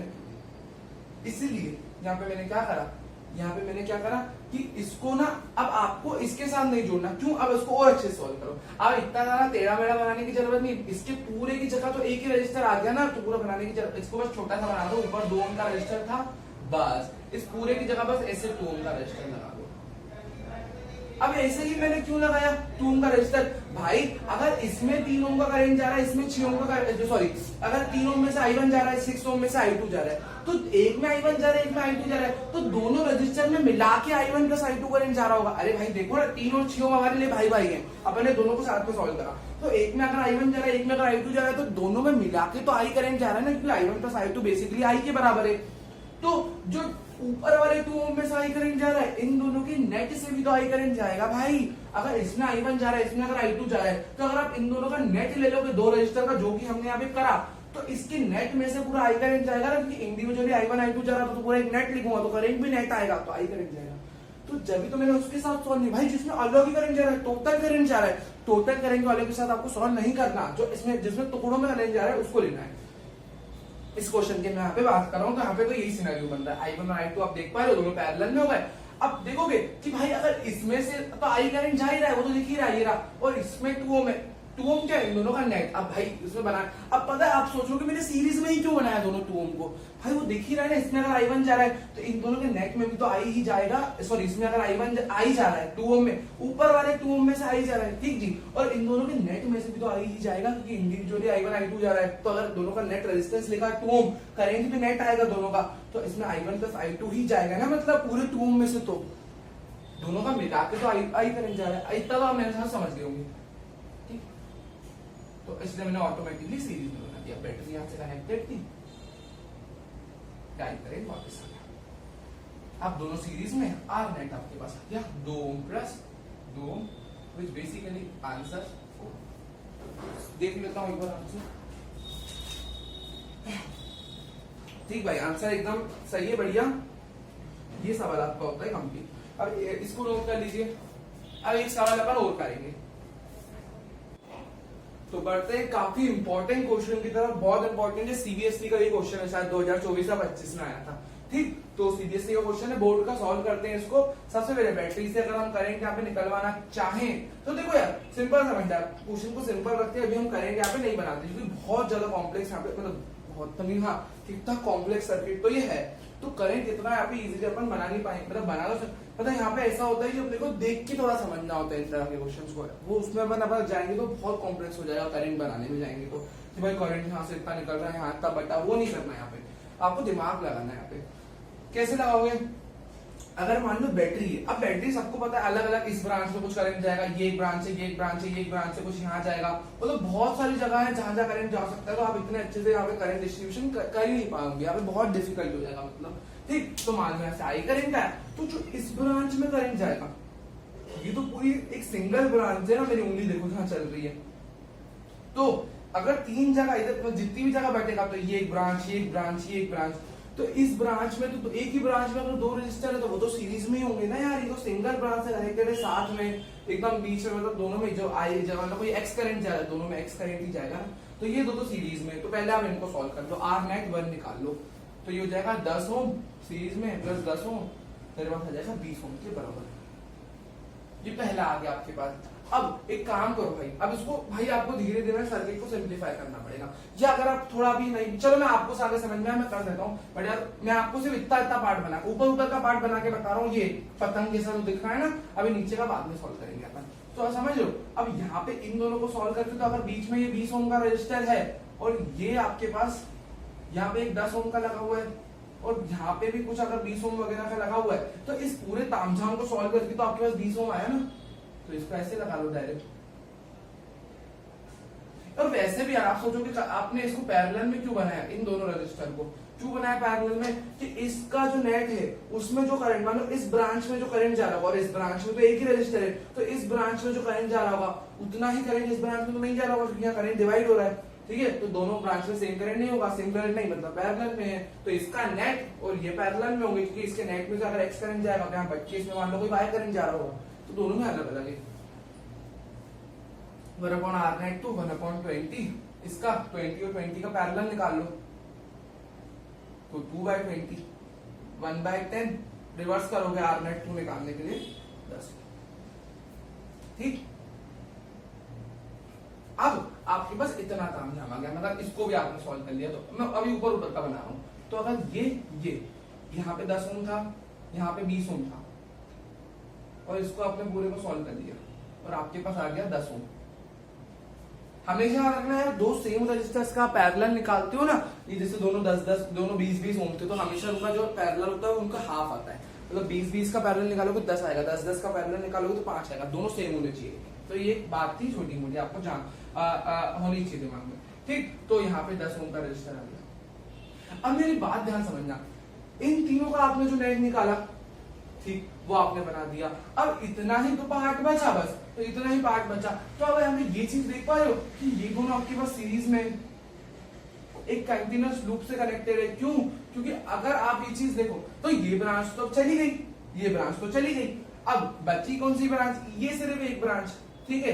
अब इस ब्रांच, ये जो ब्रांच है, तो हाँ, तो इसको आप हटा दो, अगर आप इसको नहीं भी बनाओ, अगर ये ब्रांच को हटा दो यहाँ से, इसको भूल जाओ, तो यहाँ से कुछ करंट इसमें आएगा, कुछ करंट इसमें आएगा। अब देखो, हाँ देखो दिख भी रहा है, सही बात है, इसको अगर आप भूल जाओ तो यहाँ से जो इस ब्रांच में, जैसे मैंने बोला था वाई करंट आया हो कुछ, एक मान लो वाई करंट इस सेंट्रल ब्रांच में, तो यार यहाँ तो कोई करंट बट नहीं रहा ना, ये वाली ब्रांच तो सॉल्व हो गई, ये वाली ब्रांच तो सॉल्व हो गई, तो यहाँ से जो करंट जाएगा सीधा इधर भी तो यही करंट आएगा, यही तो बात है।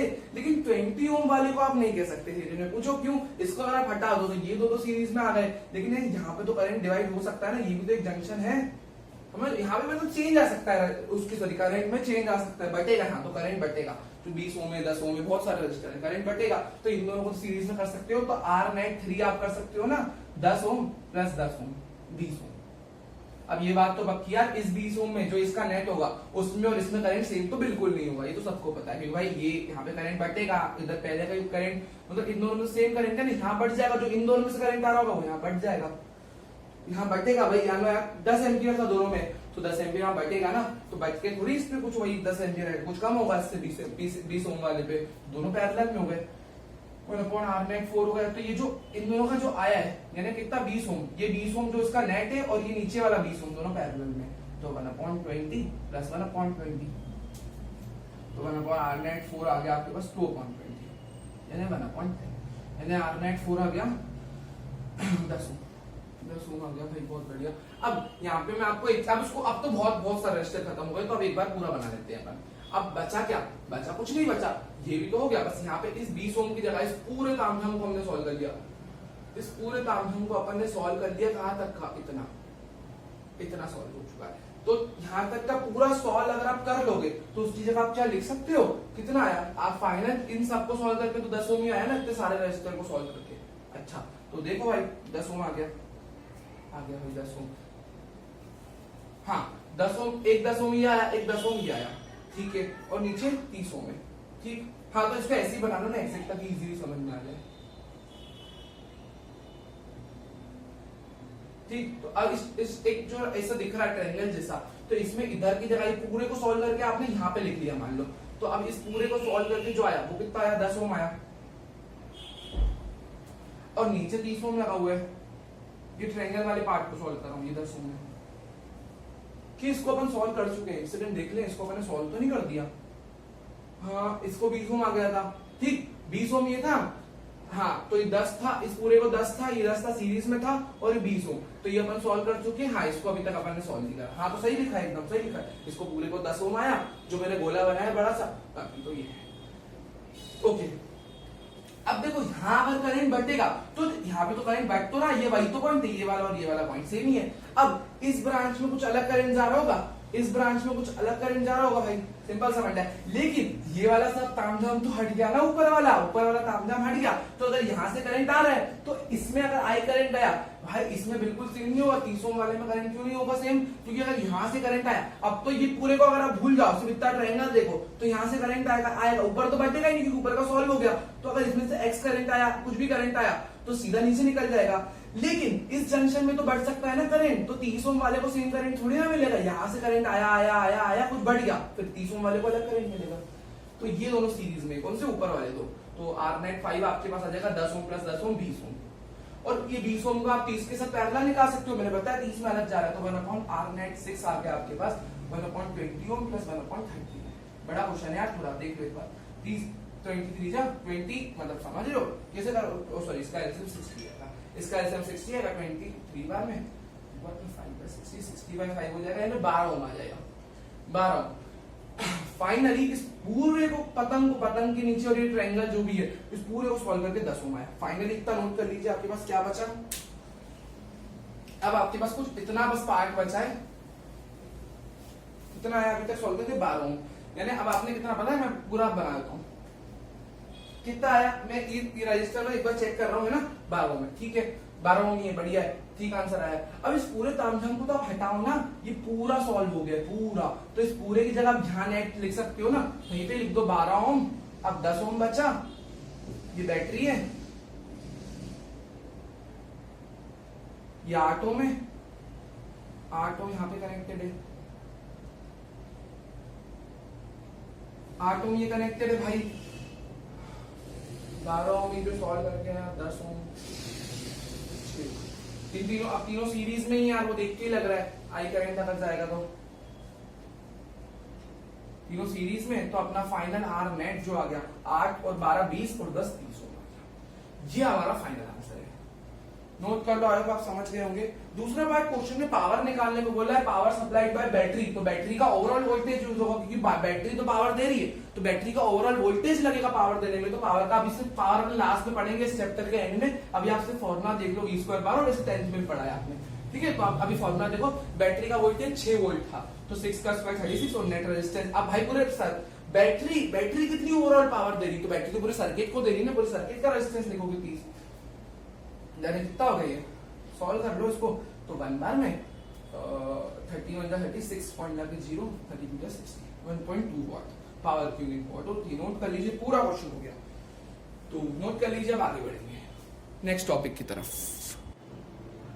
ओके, सो आगे बढ़ते हैं, पहले एक छोटी सी बात जान लेते हैं, फिर अपन अपने नेक्स्ट टॉपिक की तरफ चलते हैं। ये बात कुछ ऐसी है जिसमें हमको समझना है कि जैसे ना यार सर्किट में अपन लूप में घूम रहे हैं, और बीच में अगर कोई बैटरी आ जाए या कोई कैपेसिटर आ जाए या कोई रेजिस्टर आ जाए, तो पोटेंशियल में ड्रॉप देखने को मिलता है। अब वो कैसे होता है, फॉर एग्जांपल पहले अपन रेजिस्टर के लिए देख लेते हैं कि आपका एक रेजिस्टर है, ठीक। अब जैसे मान लो यार यहाँ से बैटरी थी, अब 6 वोल्ट की मान लो ये बैटरी है, तो यहाँ पे ना इधर इधर इधर इधर जब तक इस रेजिस्टर के इस कोने तक अपन नहीं पहुंचते ना, 6 वोल्ट ही होगा। मतलब ये पोटेंशियल जो है, पहली बात तो एक ही रेजिस्टर है, कहने का मतलब अभी तक यहाँ तक पोटेंशियल ड्रॉप नहीं होगा। पोटेंशियल ड्रॉप कहाँ पे देखने को मिलता है, इस रेजिस्टर के एंड्स पे, समझ लो। मतलब रेजिस्टर के इस एंड पे जो पोटेंशियल होगा वो थोड़ा ज्यादा होगा, और रेजिस्टर को जब क्रॉस कर जाएंगे ना, उस एंड पहुंच जाएंगे ना, तो यहाँ पोटेंशियल कुछ कम हो जाएगा। यानी when crossing the resistor, potential यहाँ पे ड्रॉप करेगा। तो अगर यहाँ पे कुछ, अगर मान लेते हैं यहाँ पे 6 वोल्ट का 6 वोल्ट ही रहा, तो यहाँ 5 पॉइंट कुछ हो जाएगा, बहुत थोड़ा सा कम हो जाएगा, समझ लो। कुछ ना कुछ आपको ड्रॉप कुछ भी देखने को मिल सकता है, बट हाँ सेम नहीं होगा, यहाँ कुछ कम होगा। वैसे ही अगर इसकी जगह यहाँ कोई कैपेसिटर होता, तो भी आप यही कहते हैं, कैपेसिटर आप लगा दो तो भी ड्रॉप ही देखने को मिलता है, इधर ज्यादा होता उधर कम हो जाता। मतलब जब तक रास्ते में कोई आए नहीं ना, जैसे आप चलते जा रहे हो, अगर ऐसे 2-3 रजिस्टर लगे हुए हैं, जैसे नहीं आपकी क्वेश्चन में भी यूज होगा, जैसे मान लो आपके पास 2 कैपेसिटर है, ठीक। अब देखो दोनों सीरीज में क्यों है, इसके अक्रॉस कुछ और पोटेंशियल होगा, क्योंकि यहाँ पे पोटेंशियल एकदम हाई होगा, यहाँ हल्का सा कम हो गया होगा, फिर यहाँ पे जो कम वाला होगा वो होगा, यहाँ पे और कम हो गया होगा वो वाला होगा, समझ लो। तो दोनों कैपेसिटर के अक्रॉस सेम पोटेंशियल डिफरेंस नहीं, जब तो ये सीरीज में है, क्योंकि सीरीज में पोटेंशियल डिफरेंस सेम नहीं होता।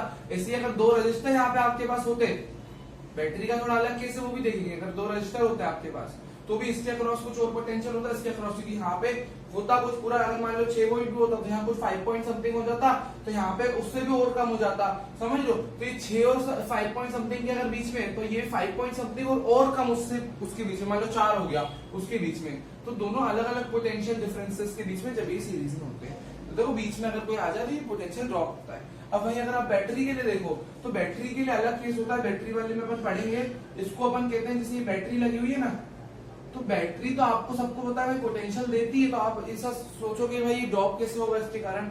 जैसे मान लो ये ए पॉइंट है, ये बी पॉइंट है, ये वी ए बी जो होता है उसको कहते हैं टर्मिनल पोटेंशियल, टर्मिनल पोटेंशियल। अब वही बात है यार, वी ए ज्यादा होगा वी बी कम होगा, ठीक है। तो आपको डिफरेंस निकालना, तो बड़े में छोटे को माइनस कर दो, ठीक है। मेरी बात समझो, यहाँ पे मैं आपको ये बता रहा हूँ जी कि भाई इस इधर क्या होगा, पोटेंशियल ज्यादा होगा, पॉजिटिव से कनेक्टेड, यहाँ पोटेंशियल कम होगा, खैर उससे भी कोई फर्क नहीं पड़ता।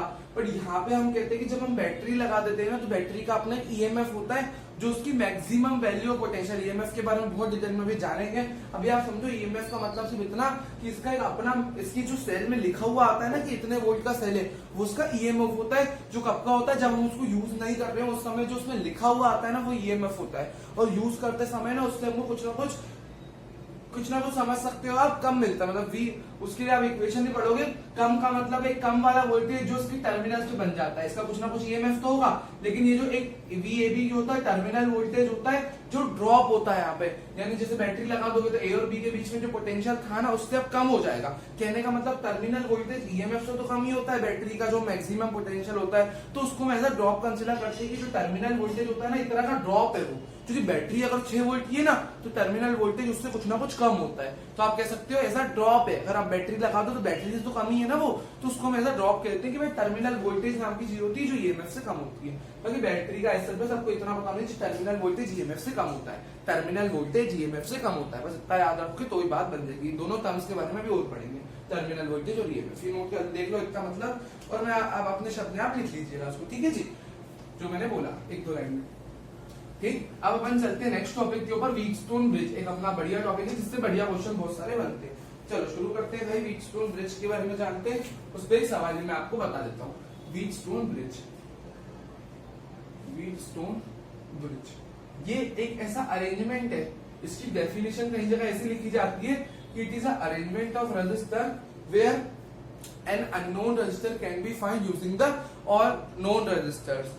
मतलब इसकी बैलेंसिंग कंडीशन होती है, जब वो सेटिस्फाई हो जाए तो आपको एक इक्वेशन मिल जाती है जिससे आपको अगर बाकी रजिस्टर पता हो तो आप नया वाला जो नहीं पता है वो निकाल सकते हो। तो इसकी डेफिनेशन में आप ये लिख सकते हो, it is arrangement of resistors which in its balance condition we can find the unknown resistor using the known values of resistors. तो वो आप लिख सकते हो डेफिनेशन में। बाकी इसको बनाया कैसे जाता है, इसको अपन जनरली ऐसा ही बनाते हैं,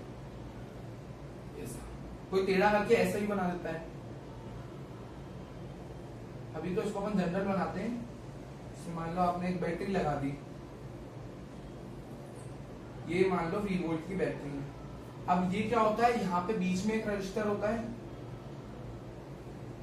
इधर एक रजिस्टर होता है, इस वाली आर्म पे इस पे एक होता है, इस पे एक होता है, इस पे एक होता है, तो इसको कहते हैं व्हीटस्टोन ब्रिज। अब आपको पता होना चाहिए कि अगर ये R1 रजिस्टर है, इसको मैंने R2 कह दिया, इसको मैंने अगर R3 कह दिया, इसको मैंने R4 कह दिया, तो अगर आपको समझना है अगर ये दो इसका रेशो, देखो उसमें दो कंडीशन है जैसे आप कह सकते हो।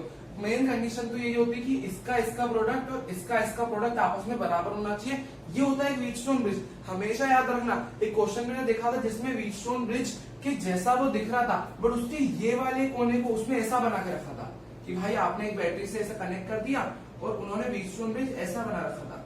मैं आपको बताता हूँ, ऐसा बस इतने हिस्से को जोड़ दिया था, तो ये कोई व्हीटस्टोन ब्रिज नहीं होता। पता है व्हीटस्टोन ब्रिज के लिए बैटरी का जो लूप है ना वो किसी एक डायगोनल से कनेक्ट होना चाहिए, या तो बैटरी आपकी ऐसे कनेक्टेड हो या तो आपकी बैटरी ऐसे कनेक्टेड हो। ये इन दो पॉइंट से, इससे इन दोनों से या इन दोनों से बैटरी कनेक्ट होनी चाहिए। यहाँ तो बस इस छोटे से पॉइंट से ही लूप कनेक्टेड है, तो ये कभी भी व्हीटस्टोन ब्रिज नहीं होता। ठीक है, तो या तो आप इधर बैटरी कनेक्ट कर दो इन दो पॉइंट पे या इन दोनों पॉइंट्स पे। ठीक, तो ये देख लो, इतना ही डायग्राम हो गया। अब मैं आपको इसकी, ये तो व्हीटस्टोन ब्रिज हो गया, उसकी डेफिनेशन भी मैंने आपको बता दी। अब बैलेंस कंडीशन देखते हैं व्हीटस्टोन ब्रिज की। बैलेंस कंडीशन में क्या होता है, अपोजिट वाले रजिस्टर का प्रोडक्ट बराबर होना चाहिए, यानी R1 R4 बराबर होना चाहिए R3 R2 के। तो ये मेरा व्हीटस्टोन ब्रिज की कंडीशन होती है। फिर इससे दो कंडीशन और फॉलो होनी चाहिए। अब इसको आप ट्रांसपोज करके देख सकते हो, R1 बाय R2 बराबर, इसको ही ट्रांसपोज करो ना, R2 को नीचे ले आओ, R1 बाय R2 बराबर होना चाहिए R3 बाय R4। कई लोग ऐसे भी लिखते हैं, मतलब कई आप देखोगे समझोगे तो ऐसे बस इतना लिखा रहता है, बट एक ओवरऑल प्रोडक्ट लिख दो। प्रोडक्ट लिखोगे तो दूसरा भी बना पाओगे, या तो आप ये लिख लो इसका अपॉन इसका, इसका अपॉन इसका, या इसका अपॉन इसका, इसका अपॉन इसका भी होता है। और जितने भी रेशियो इससे बन रहे हैं ना वो सब यहाँ पे फॉलो होने चाहिए। इस प्रोडक्ट वाला, ये प्रोडक्ट हमेशा ओवरऑल यही देख लो ना, ये प्रोडक्ट हमेशा फॉलो होना चाहिए। या अब उसको ट्रांसपोज करोगे तो R1 बाय R3, इसको ही ट्रांसपोज, अब नीचे ले आओ R3 को, और R2 बाय R2। ये रेशियो हमेशा बराबर होना चाहिए, तो इसको कहेंगे बैलेंस कंडीशन। अगर ये बराबर है तो देखो ये कंडीशन में अगर आपको 3 पता हो तो आप चौथा रजिस्टर निकाल सकते हो। ये हमने डेफिनेशन में कहा था, इन सारे रेशियोज में एक कोई नहीं पता हो तो बाकी 3 का मदद से आप निकाल सकते हो बैलेंस कंडीशन में। देख लो इतना, कई जगह आप समझ जाना, ऐसे कनेक्ट भी कर देते हैं। अब हाँ, मैं तो आपको एक चीज बताना भूल गया, सबसे मेन चीज यहाँ पे आप समझ लो कि सेंट्रल ब्रांच से करंट फ्लो नहीं होता। जब आपका ये कंडीशन यहाँ पे फॉलो हो जाएगी ना तो इस वाली ब्रांच से कभी भी करंट नहीं जाता। ये व्हीटस्टोन ब्रिज एक्सपेरिमेंटली देखा गया है कि अगर आपका ये पूरा रेशियो बन रहा है तो आप एक्सपेरिमेंटली देखोगे ना तो इस ब्रांच से कभी सेंट्रल ब्रांच से करंट नहीं जाएगा। अगर आप उसको R5 कह दो तो इससे कभी भी करंट नहीं जाएगा। तो अगर आप यहाँ पे देखोगे तो ये सेंट्रल ब्रांच कट ऑफ हो जाती है, तो आप इसको नहीं भी बनाओगे तो चलेगा, या कहीं कहीं आप इसको फिर मिटा ही दो, इसमें करंट जाएगा ही नहीं ना। जब ये रेशियो बैलेंस कंडीशन में करंट नहीं जाएगा, बैलेंस कंडीशन में। और यहाँ कहीं कहीं जगह फिर ऐसा गैल्वेनोमीटर भी लगा देते हैं। गैल्वेनोमीटर क्या होता है, एक ऐसा डिवाइस होता है जो एमीटर तो बड़े करंट्स को नापता है, वोल्ट मीटर वोल्टेज को नापता है, गैल्वेनोमीटर अपन उसके बारे में 4th चैप्टर में पढ़ेंगे इसके बाद वाले चैप्टर में, लेकिन गैल्वेनोमीटर बहुत छोटे छोटे करंट्स को नापता है, बहुत डिटेक्ट करता है, नापता डिटेक्ट यानी हल्का सा करंट ही पास हो उसको डिटेक्ट करता है गैल्वेनोमीटर। तो यहाँ तो पास ही नहीं होगा, तो this galvanometer shows zero reading. तो आपसे कभी पूछ लिया जाए एमसीक्यू में तो लिखना गैल्वेनोमीटर के बारे में, तो वो जीरो रीडिंग यहाँ पे देगा, कुछ बताएगा ही नहीं क्योंकि यहाँ करंट जाता ही नहीं है, ठीक है, करंट यहाँ पे देखा ही नहीं जाएगा, उसमें डिटेक्ट ही नहीं होगा क्योंकि यहाँ से फ्लो ही नहीं होता। एक बात ये हो गई। या कभी कभी आपसे पता है क्या घुमाया जाता है, अगर अभी तो मैंने क्या करा है, गैल्वेन एक सवाल ऐसा थ्योरी का आया था एक साल, तो मैं आपको सवाल भी बता देता हूँ कि what happen if you interchange galvanometer and battery. तो अब गैल्वेनोमीटर आपका वर्टिकल डायगोनल में कनेक्टेड है, इन दो पॉइंट्स वर्टिकल पॉइंट्स पे कनेक्टेड है, और बैटरी आपकी दो हॉरिजॉन्टल पॉइंट से कनेक्टेड है। तो आप एक्सचेंज करने का मतलब क्या होगा, एक्सचेंज करने का मतलब क्या होगा, अब मैं आपको बताता हूँ। एक्सचेंज अभी आप देख लो, अब मैं इसको एक्सचेंज करता हूँ, अब एक्सचेंज आप करोगे तो भी आपका यही सेम आएगा। देख लेते हैं एक बार वो भी, वो आपको क्वेश्चन भी आपको समझ में, व्हीटस्टोन ब्रिज की अच्छी नॉलेज होनी चाहिए। तो उसमें आपने क्या करा होगा, फिर ये व्हीटस्टोन ब्रिज तो ऐसा का ऐसा ही है, अब आपने यहाँ पे क्या करा, एक्सचेंज कर दिया। पहले गैल्वेनोमीटर यहाँ कनेक्टेड था ना, तो अब यहाँ पे आपने इससे तो पहले बैटरी कनेक्टेड थी, अब आपने बैटरी को इधर से कनेक्ट कर दिया, ठीक, बैटरी को आपने यहां से कनेक्ट कर दिया और गैल्वेनोमीटर को इस ब्रांच से कनेक्ट कर दिया भाई। और यहाँ पे था आपका R1 R2 R1 R2 R3, ठीक। अब यहाँ पे गैल्वेनोमीटर था, यहाँ पे सेंटर तो मैंने बनाया नहीं, बैलेंस कंडीशन पे वहां जाएगा नहीं, तो मैंने गैल्वेनोमीटर लगा दिया, आप रजिस्टर लगा लो, R5 लगा लो, एक ही बात। मतलब अगर आपको नापना है तो गैल्वेनोमीटर लगा लो करंट को, अगर ना तो फिर रजिस्टर लगा लो, करंट तो ऐसे ही नहीं जाएगा। अगर वो बैलेंस कंडीशन, तो अगर यहाँ पे भी ये बैलेंस कंडीशन है तो क्या होना चाहिए, वहां मेरा प्रोडक्ट बराबर होता। अब वहां मेरा प्रोडक्ट क्या आया था, समझना ध्यान से, वहां पे भी मैंने लिखा तो समझ लो यही था ना, R1 R2 R3 R4। अगर आपने गैल्वेनोमीटर और बैटरी को एक्सचेंज कर भी दिया तो भी आपके रजिस्टर तो वहीं के वहीं है ना, तो अभी भी आप सेम कंडीशन लगाओ, R1 R4 बराबर R3 R2। और ये भी तो मेरी ये कंडीशन मेरी वहां पे भी तो यही आएगी। अगर this is a balance Wheatstone bridge, अगर ये बैलेंस है, अगर ये बैलेंस कंडीशन में अगर आप गैल्वेनोमीटर को यहाँ लगाओ बैटरी को वहां लगाओ, उससे कोई फर्क नहीं पड़ता। क्योंकि अगर आपने उस वाले में देखा, इसके पहले वाले केस में तो भी आपने गैल्वेनोमीटर सीधा लगाया था, बैटरी ऐसी लगाई थी, तो भी आपका यही मल्टीप्लीकेशन आया था, ठीक है। मतलब समझ लो, रजिस्टर को आपको चेंज नहीं करना। फिर इसको आप एक और तरीके से भी समझ सकते हो ना, मतलब वो रेशियो वाले तरीके से भी अगर आप रेशियो निकाल लो तो वहां पे आपका जैसे R1/R2 R3/R4 था, यहाँ पे भी R1/R2 R3/R4 के बराबर आएगा।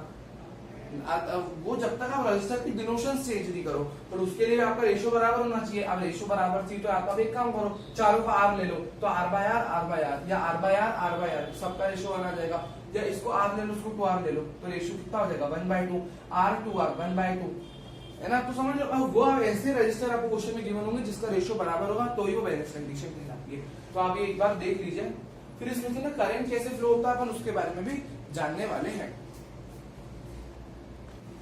तो ठीक है, ये आप आई होप क्वेश्चन समझ गए होंगे, क्योंकि उन्होंने से बैटरी और हमारे गैल्वेनोमीटर को एक्सचेंज करने को बोला था, रजिस्टर्स को तो एक्सचेंज करने को बोला नहीं था, तो रजिस्टर आपके वहीं के वहीं जगह है। और दिस इज बैलेंस कंडीशन, तो वहां पे जो प्रोडक्ट बना था, ये प्रोडक्ट क्या होता है, बैलेंस कंडीशन को बताता है, तो वहां पे भी यही प्रोडक्ट आया था। इसके पहले वाले में यहाँ पे भी यही आया, क्योंकि वहां पे भी यार रजिस्टर तो मैंने ऐसे ही लगाए थे ना, R1 को यहाँ लगाया था, R2 को R3 R4 यहाँ लगाया था, बस आपने वो पतंग आपकी ऐसी की ऐसी ही है, पर आपने गैल्वेनोमीटर को वहां कर दिया, उसको वहां कर दिया। तो अगर वो ऐसा ऐसा ही शेप है तो बस R1 R4 R3 R2 वहां पे भी सेम ही था।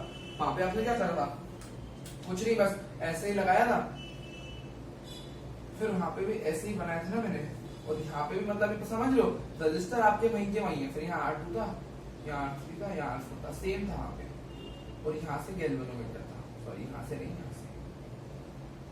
यहाँ पे भी R1 R4 R3 R2 के बराबर है। कोई नोट कर लीजिए, क्वेश्चन हो गया। अब इसके बाद मैं आपको एक सवाल कराता हूँ, व्हीटस्टोन ब्रिज क्यूबन न्यूमेरिकल, ठीक है। तो इंपॉर्टेंट क्वेश्चन है वो, मैं आपको उससे आपको बढ़िया अंडरस्टैंडिंग हो जाएगी, ठीक। कराने को तो काफी क्वेश्चन है, बाकी काफी लंबी वीडियो हो जाएगी, तो मैं आपको एग्जाम्पल के लिए कुछ क्वेश्चन करा सकता हूँ, ठीक है। तो चलो आगे बढ़ते हैं, क्वेश्चन देख लेते हैं। यार क्वेश्चन में कुछ ऐसा कह रखा है कि हमारे पास कुछ ऐसा फिगर, मैं पहले फिगर बना देता हूँ। ये देखो ऐसा फिगर दे रखा है, एक ऐसा सर्कल दे रखा है, ठीक, ये इसका बनाया हुआ है, ठीक है। ये एक लाइन दे रखी है, फिर देखो ये इस तरीके का शेप दे रखा है, और यहाँ पे आपका वो वाला कंसेप्ट भी लग जाएगा कि भाई बीच में कोई आ जाए तो पोटेंशियल चेंज हो जाता है, वो वाला कंसेप्ट भी, इसलिए मैंने ये क्वेश्चन उठाया। फिर आउटर पॉइंट्स आपको क्वेश्चन में गिवन है, ए है, ये बी है, ठीक, ये डी है, ये सी है, ये दे रखा है। बाकी आपको रजिस्टर दे रखे हैं, यहाँ पे 8 ओम लगा हुआ है,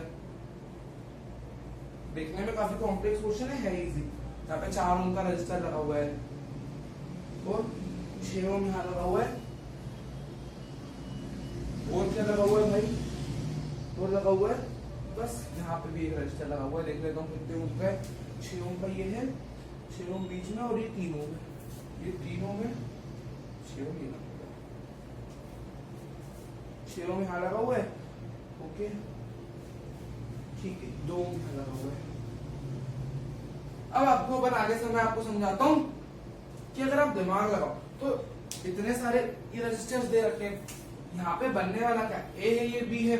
अब इतने सारे रजिस्टर देख के ना कहीं वीटस्टोन बन सकता है, तो आप ए और बी है। अब ये रास्ते में आप चलते जा रहे हो, कहीं पे कुछ भी नहीं लगा, कुछ भी लगा हुआ नहीं है डिवाइस, तो कोई वोल्टेज ड्रॉप या रजिस्टर कैपेसिटर कुछ नहीं है, तो कुछ ड्रॉप नहीं होगा, समझ रहे हो। तो यहाँ पे अगर बी पोटेंशियल है तो यहाँ पे बी होगा, क्योंकि रास्ते में कुछ नहीं है, बी हो जाएगा।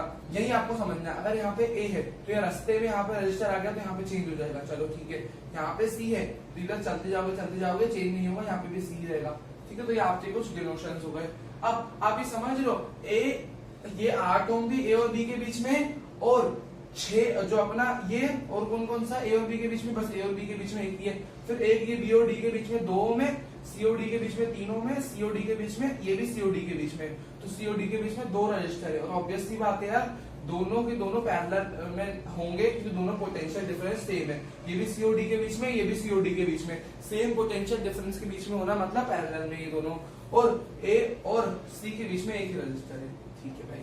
लेकिन उनको देखना पड़ेगा, ए और बी के बीच में एक और है ना, हाँ मुझे लग ही रहा था, देखो ये 8 ओम एक और है, ये 8 ओम है। अब ये भी ए और बी के बीच में, ये भी ए और बी के बीच में, मतलब ये दोनों पैरेलल है। अब अगर हमें डिनोशंस दे दो, समझ लो, मैं आपको इससे पूरा व्हीटस्टोन ब्रिज बन जाएगा। अब आप भी एक पल को सोचो कि यार इतना दिमाग अब देखो यहाँ पे लगाना पड़ेगा, बट हाँ थोड़ा इतना भी नहीं है, अगर आपकी प्रैक्टिस होगी तो इजीली बन जाएगा। अब इससे देखो व्हीटस्टोन मैं नीचे बना देता हूँ, देखो ए और डी क्या, ए डी एक हॉरिजॉन्टल लाइन है, तो आप क्या करो ना भाई, उसको ऐसा का ऐसा अपन बना देंगे। बी अपना ऊपर देखने में लग रहा है आपको पॉइंट, बी आपको ऊपर दिख रहा है तो ऊपर बना दो बी वाला पॉइंट, सी आपको नीचे दिख रहा है तो नीचे लगा दो सी वाला पॉइंट, ए आपको इधर दिख रहा है, डी आपको इधर दिख रहा है, समझ लो। थोड़ा थोड़ा मोटा माटी, आप पॉइंट्स की लोकेशन ज्यादा चेंज मत करना। सी लगभग आपको नीचे दिख रहा है तो नीचे बना दो, बी भी आपको एकदम टॉप पे दिख रहा है तो बी ऊपर बना दिया, ए इधर लेफ्ट साइड में दिख रहा है और डी आपको उधर दिख रहा है, तो ये मैंने ऐसे कैसे बना दिए। इसको जोड़ दो भाई,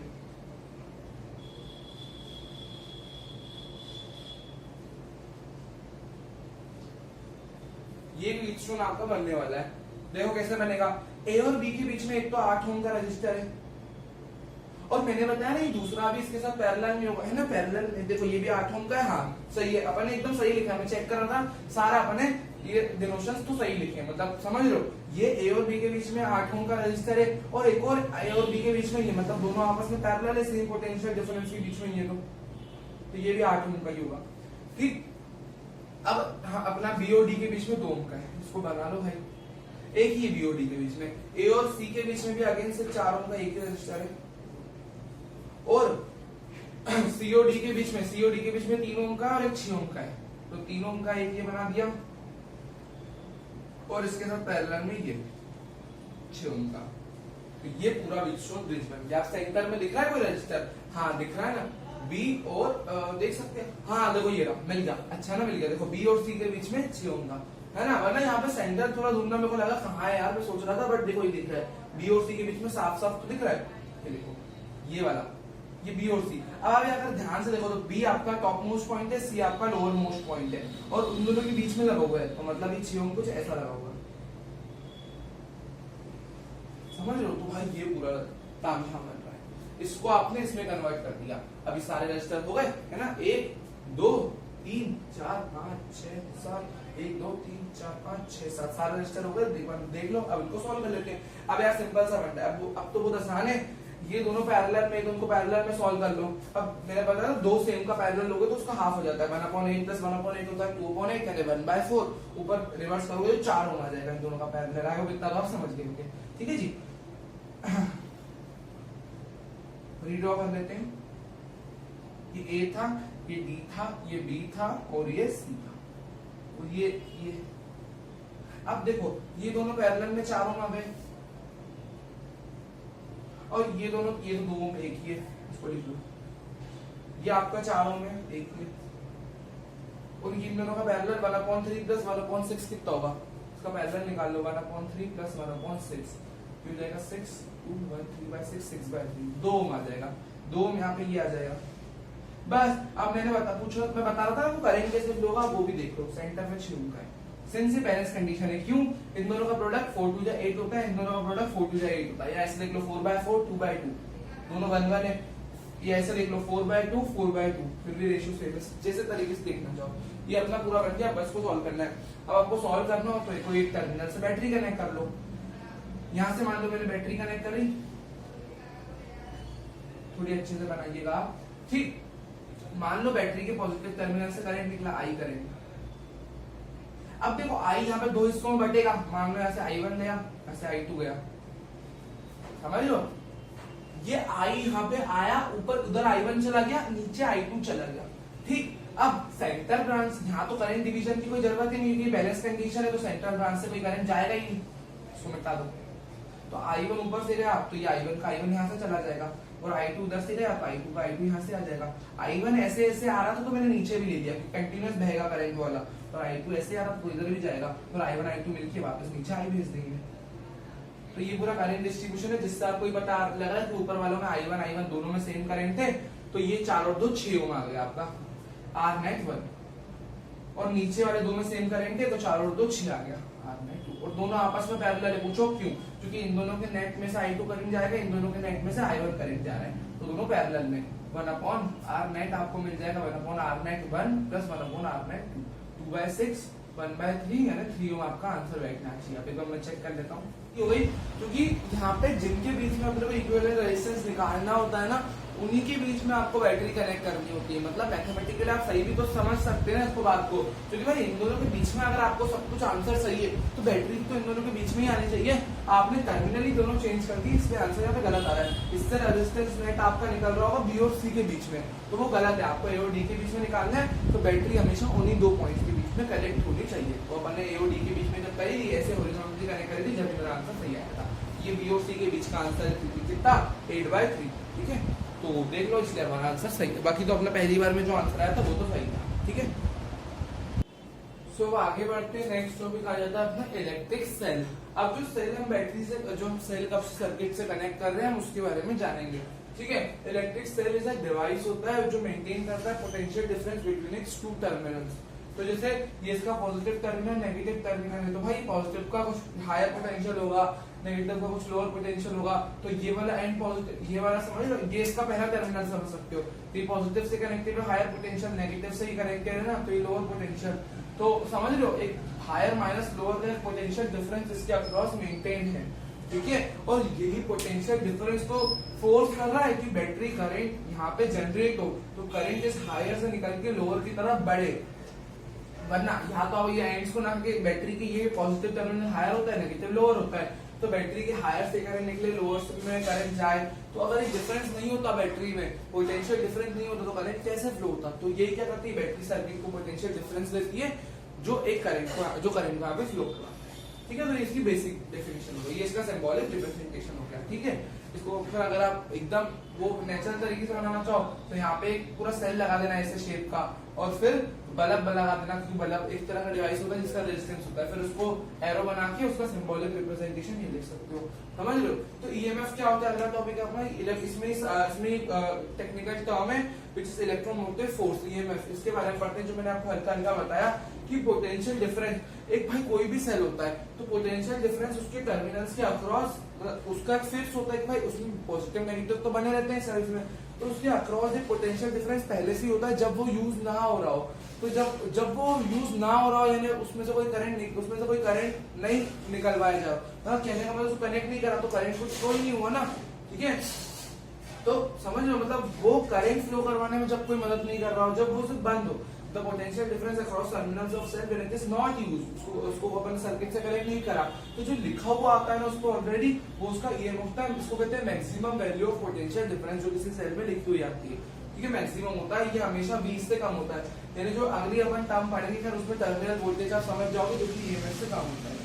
और जो ईएमएफ होता है ना, अब जब अपन ये सेल पढ़ते हैं ना तो अपन ज्यादातर इसकी बात करते हैं, कैसे, जो जनरल स्ट्रक्चर होता है सेल का, ये पॉजिटिव प्लेट, ये नेगेटिव प्लेट, ठीक है, इसके अंदर कुछ इलेक्ट्रोलाइट होगा, इलेक्ट्रोलाइट मतलब जिसमें ये प्लेट्स डूबी हुई है, ठीक है, समझ रहे हो, मतलब समझ रहे हो, जो सेल में ये क्वांटिटी में, ये मेजर क्वांटिटी में रखा हुआ रहता है, तो इसको इस तरह बनाया जाता है, ठीक है। अब वैसे भी यार ये नॉर्मल सेल भी ले लो ना, इसमें भी लगभग तामझाम ये होता है, पॉजिटिव प्लेट होती है, नॉर्मल सेल वाले वो मुझे वो बात अलग है कि भाई अलग अलग सेल्स में अलग अलग मैकेनिज्म होता है, बट जनरल जब हम पढ़ते हैं तो हम इसकी बात करते हैं, ठीक है। तो ईएमएफ का फंडा इनमें भी सेम ही होता है, तो नेचर ऑफ इलेक्ट्रोलाइट पे डिपेंड करता है कि क्या मेजर क्वांटिटी में आपने भर रखा है इलेक्ट्रोलाइट, है ना, इलेक्ट्रोलाइट अपने केमिस्ट्री में पढ़ा है इलेक्ट्रोलाइट, है ना, तो यहाँ पे कौन सा ये जो है इस पे डिपेंड करता है ईएमएफ कितना होगा भाई, क्योंकि जो आपने अगर सेल बना दिया तो उसमें आपने क्या चीज फिल करके रखी हुई है उस पर तो उसकी मैक्सिमम वैल्यू डिपेंड करेगी भाई, जो फिल करोगे उतना ही उसका पोटेंशियल बनेगा, तो आप समझ सकते हो कि उस पर डिपेंड करता है।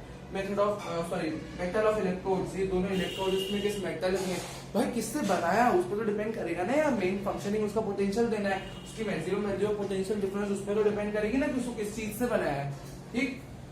ईएमएफ किससे चीजों पर नहीं डिपेंड करता, ये प्लेट्स का एरिया कितना भी हो, बड़ा हो छोटा हो, उस पर डिपेंड नहीं करता, डिस्टेंस बिटवीन प्लेट्स इन दोनों की दूरी कितनी है उस पर भी डिपेंड नहीं करता, ईएमएफ क्वांटिटी ऑफ इलेक्ट्रोलाइट कितना भर रखा है, कितनी क्वांटिटी में भर रखा है उतना बस होना चाहिए, अप्रोप्रिएट क्वांटिटी बहुत ज्यादा है उसमें कोई क्वांटिटी का इतना रोल नहीं रहता, साइज आप कितनी बना रहे हो सेल की उस पर भी डिपेंड नहीं करता, जिन जिन चीजों पे करता और नहीं करता मैंने वो लिख दिया, ठीक। ईएमएफ आप निकालते कैसे हो मैं आपको बताता हूँ, देखो जैसे कोई जनरल आपको थोड़ा बहुत जानना है, जैसे अपन केमिस्ट्री में करते हैं ना, इलेक्ट्रोकेमिस्ट्री में E naught cathode minus E naught anode वो सारी चीजें अपन पढ़ते हैं, तो वैसा कुछ आपको ईएमएफ यहाँ पे निकालना होता है, कैसे निकालोगे, मान लो इसका पोटेंशियल आपको ये मान लो भाई पॉजिटिव प्लेट है, तो जनरली ऐसा होता है केमिस्ट्री में अपन देखेंगे कि हमेशा नहीं होता ऐसा, पॉजिटिव प्लेट हमारी एनोड होती है, तो मान लो इसका V पॉजिटिव इसका पोटेंशियल है और इसका V नेगेटिव है, ठीक।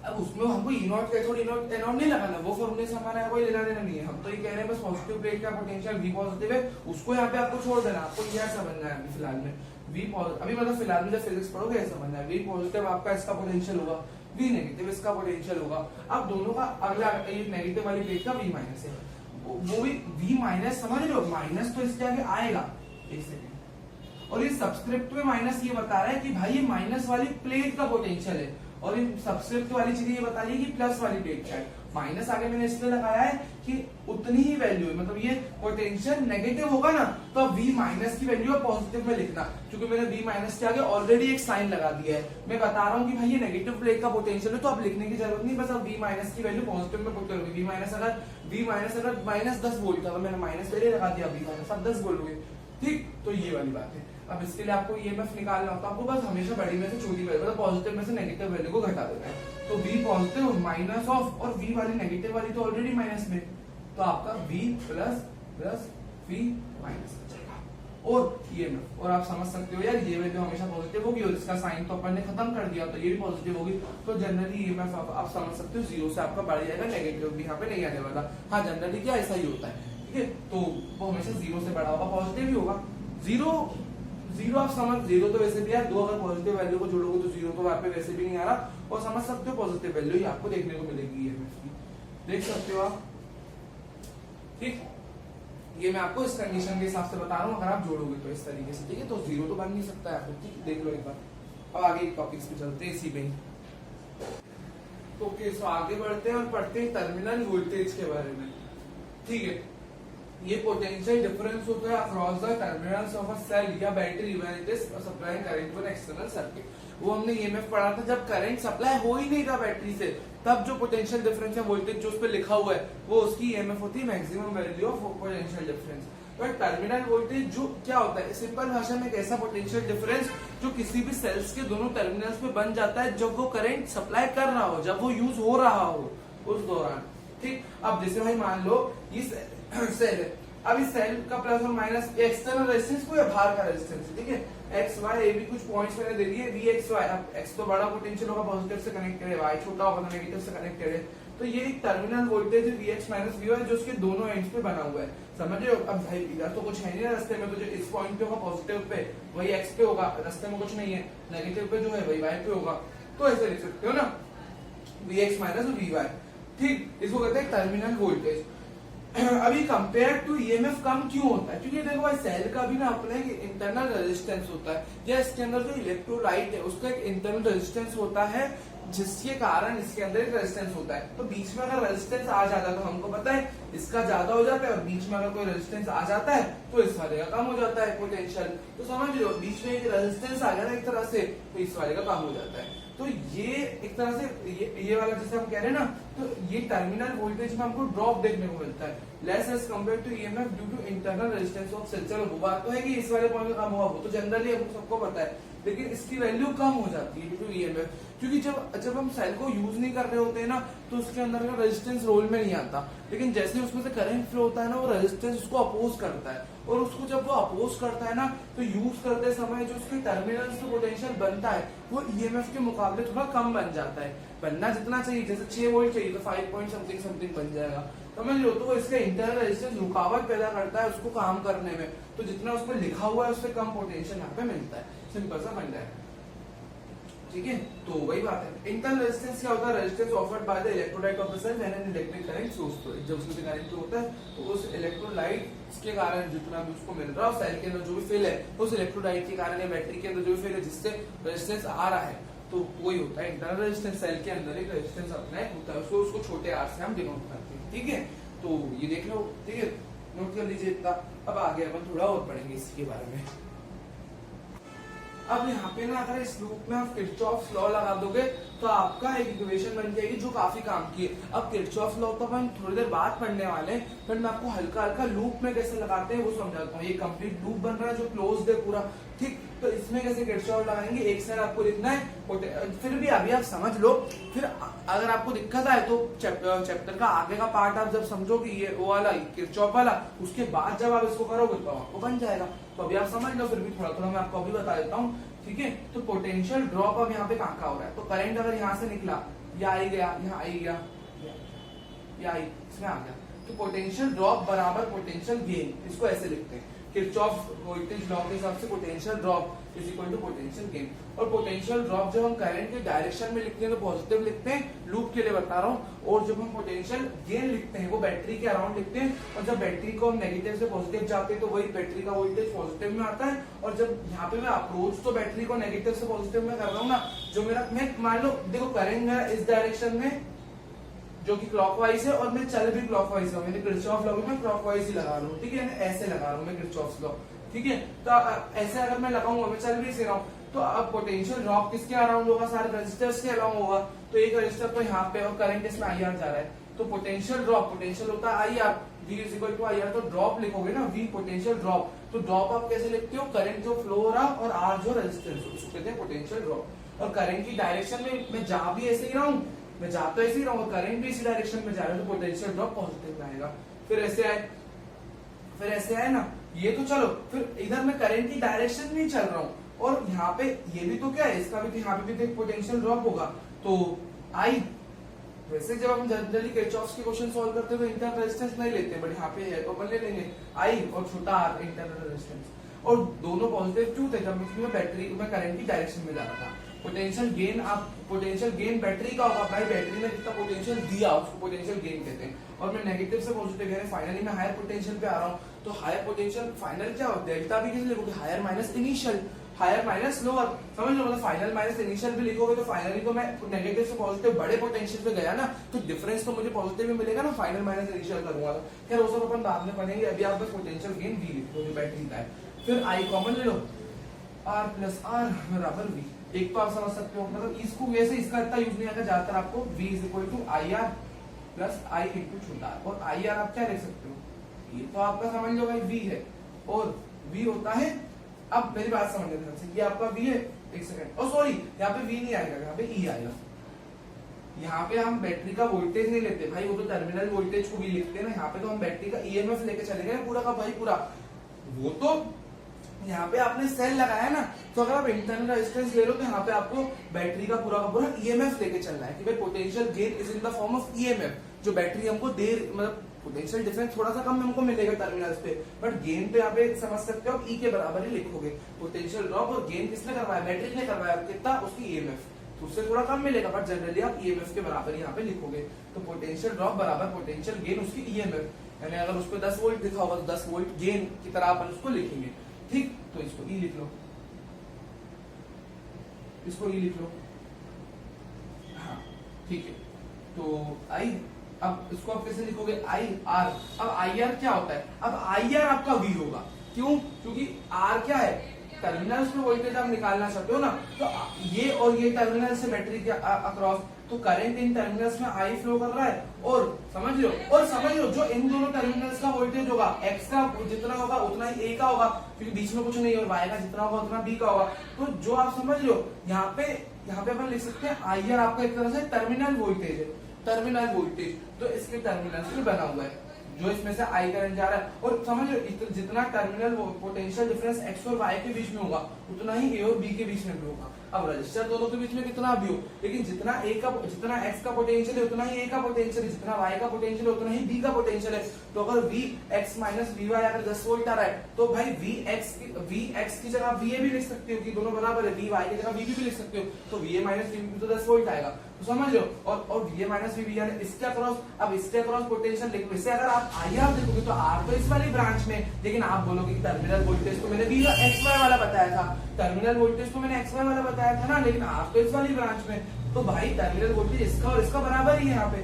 ठीक, तो इसके अक्रॉस अब वी कुछ एक्स वाई ए भी कुछ मत लिखो, उसको सिर्फ टर्मिनल वोल्टेज लिख लो, ठीक है, बस आइए। तो एक इक्वेशन हमें जो बहुत इंपॉर्टेंट है, वी आपका यहाँ से ई माइनस आ गया। अब इसको आप y is equal to mx plus c यानी स्ट्रेट लाइन की इक्वेशन से कंपेयर करोगे ना, तो y एक्सिस पे आपका वोल्टेज आ जाएगा, ये ग्राफ बहुत इंपॉर्टेंट है, y एक्सिस पे आपका वोल्टेज आ जाएगा, x एक्सिस पे आपका mx आपका करंट हो जाएगा,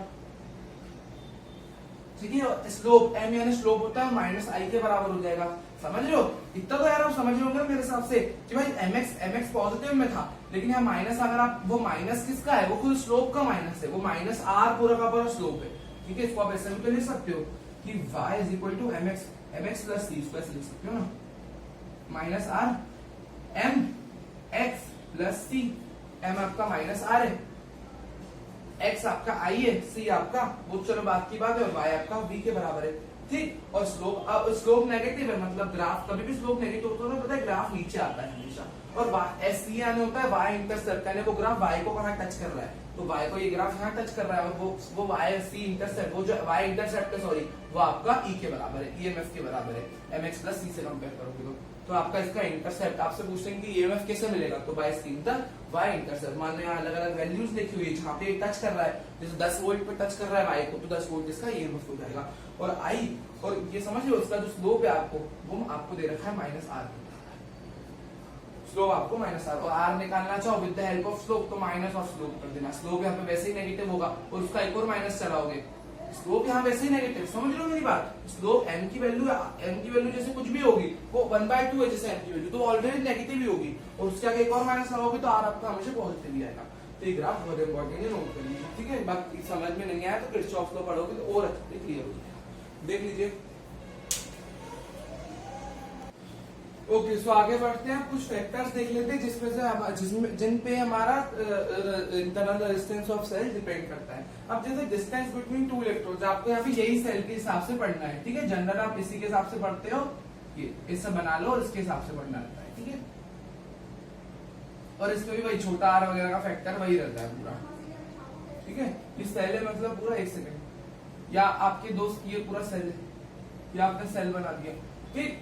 अब ये हो सकता है ये जो सेल है, ये सेल, ठीक। अब ये सेल में डिस्टेंस बिटवीन टू इलेक्ट्रोड्स आप बढ़ा दो, डिस्टेंस बिटवीन टू इलेक्ट्रोड्स आप बढ़ा दो, तो उससे क्या हो जाता है, डिस्टेंस बढ़ जाती है, और उससे इंटरनल रेजिस्टेंस बढ़ जाता है। कैसे, अब जैसे मान लो भाई ये मिला के आपका पूरा एक सेल है, दो आपने इलेक्ट्रोड्स डाल दिए, ठीक है, 2 इलेक्ट्रोड्स डाल दिए, फिर इससे आपका मान लेते कुछ करंट बन रहा होगा, लेटेस्ट ये आपका एक तरह से आप दिमाग में गैल्वेनिक सेल रखो, जो मैंने केमिस्ट्री में पढ़ा था ना, जिसमें जो करंट बनाते हैं केमिकल एनर्जी को जो इलेक्ट्रिकल एनर्जी में कन्वर्ट करते हैं, तो उसमें हम तो नहीं कोई बैटरी लगाते हैं, तो एक तरह से गैल्वेनिक सेल होता है जो करंट बनाता है। तो यहाँ पे क्या होता है, डिस्टेंस बिटवीन, वो आप केमिस्ट्री में पढ़ोगे समझ जाओगे, डिस्टेंस से बढ़ जाएगी और आर बढ़ जाएगा। समझो ना, अगर मान लो सेल के अंदर ही गैल्वेनिक भी बहुत अलग अलग तरह के सेल हो सकते हैं, ठीक है। यहाँ पे अगर आपको समझना है तो बस दिमाग में पर्सपेक्टिव ऐसा रखो कि डिस्टेंस अगर आपने बढ़ा दी तो जो उसमें आयन से, अगर मान लो उसको इस प्लेट से इस प्लेट पे जाना हुआ, तो फिर कुछ भी तरीके का मैकेनिज्म हुआ इसमें, वो हमको नहीं पता, कुछ भी हो सकता है, तो उसको डिस्टेंस ज्यादा ट्रेवल करनी होगी तो रेजिस्टेंस बढ़ेगा ना। तो ऐसा एक अप्रोच रखो दिमाग में, बाकी तो आपको इतना ही पता होगा तो ठीक है, ठीक है। एरिया डिप्ड इन इलेक्ट्रोलाइट, अगर एरिया डिप्ड इलेक्ट्रोलाइट में प्लेट्स का जितना ज्यादा एरिया मर्ज्ड होगा, मतलब डूबा हुआ होगा, जितना ज्यादा एरिया इलेक्ट्रोलाइट में डूबा होगा उससे रेजिस्टेंस कम होता है। कि भाई जितना आपने एरिया डिप्ड इन इलेक्ट्रोलाइट में जितना एरिया बढ़ा दिया तो प्लेट्स और इलेक्ट्रोलाइट कांटेक्ट में आ गए ना, तो अगर कुछ ट्रांसफर करना हो तो वो भी इजीली हो जाएगा प्लेट इलेक्ट्रोलाइट और प्लेट में। तो ऐसा थोड़ा थोड़ा बस पर्सपेक्टिव रखो दिमाग में, बाकी डायरेक्ट आपको फैक्टर याद रखना है। कंसंट्रेशन ऑफ इलेक्ट्रोलाइट आपने बढ़ा दी तो आयंस बढ़ जाएंगे, तो आप समझ आयंस का कोलिजन ज्यादा होगा, आयंस टकराएंगे, तो उससे भी ज्यादा समझ सकते हो कि रेजिस्टेंस बढ़ेगा। टेम्परेचर बढ़ा लोगे तो यहाँ पे आयंस नीली मूव दूर दूर हो जाएंगे सारे आयंस टेम्परेचर बढ़ाने से, और रेजिस्टेंस कम हो जाएगा, टकराएंगे कम, ठीक है। अब कुछ केसेस होते हैं जो हम सेल को जिसमें पढ़ते हैं। पहला केस हो गया जब सेल हमारा डिस्चार्ज हो रहा हो, डिस्चार्ज मतलब जब यूज हो रहा हो, तो यूज होना मतलब इस सेल में से हम करंट ड्रॉ कर रहे हैं, तो उसमें उतना करंट आ भी रहा होगा, वो तो अपने बना रखा है। ये देखो, ये पूरा सिस्टम एक सेल होता है कि भाई ये बैटरी और उसका इंटरनल रेजिस्टेंस साथ में बना दिया, तो इस पूरे सिस्टम को बैटरी और ये छोटा सा रेजिस्टेंस मिला के एक सेल बनता है, ठीक। ये दोनों मिला के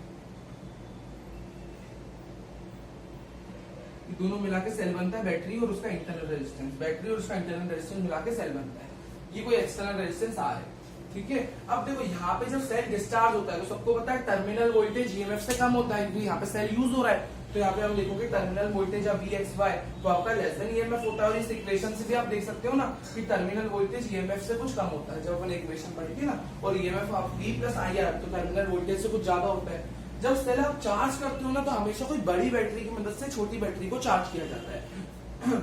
तो जैसे मान लो एक बड़ी बैटरी है, इस बड़ी बैटरी से आप इस छोटी वाली को चार्ज कर रहे हो, तो छोटी में से करंट नहीं निकालना रहता, हमको सिर्फ बड़ी में से निकालना रहता है। मतलब आप ये समझो कि वो अपना कोई करंट निकालती नहीं, जब चार्जिंग वाली प्रोसेस हो रही होती है ना, तो वो बैटरी खुद का करंट स्टॉप करती है और वो खुद चार्ज होगा। जैसे भाई डिस्चार्ज होगी तो वो क्यों करंट निकालेगी, तो उसको चार्ज करना है अपने को, तो चार्ज होती रहेगी, इस बड़ी बैटरी से करंट निकलेगा और पहले उस बैटरी से निकल रहा था ना छोटी वाली, सब छोटी वाली में आएगा करंट और उस बड़ी वाली बैटरी में वापस जाएगा। तो फ्लो कंटिन्यूअसली तो हो रहा है, करंट इसमें से जा रहा है, कुछ भी हो रहा हो तो उतना उसमें निकल जा रहा है, जो भी फ्लो हो रहा है उसमें से तो उससे वो चार्ज होगी, इस फ्लो के कारण वो चार्ज होगी। आप बोलोगे भाई जितना करंट जा रहा है उतना निकल जा रहा है, वो फिजिक्स में ऐसा होता है, ये रूल होता है सेल का, बट समझो फ्लो के कारण तो वो चार्ज हो जाएगी ना, तो ठीक है। अब V होता है E माइनस ऑफ, यहाँ पे करंट की डायरेक्शन उल्टी, करंट वेक्टर क्वांटिटी नहीं है, बट साइन आप इसमें लगाते हो करंट में, डायरेक्शन तो उसकी रहती है, वेक्टर नहीं है, बट आप समझ सकते हो। ये तो समझने का तरीका है कि भाई करंट की डायरेक्शन है चेंज हो गई ना, तो आप IR को माइनस IR लिख सकते हो।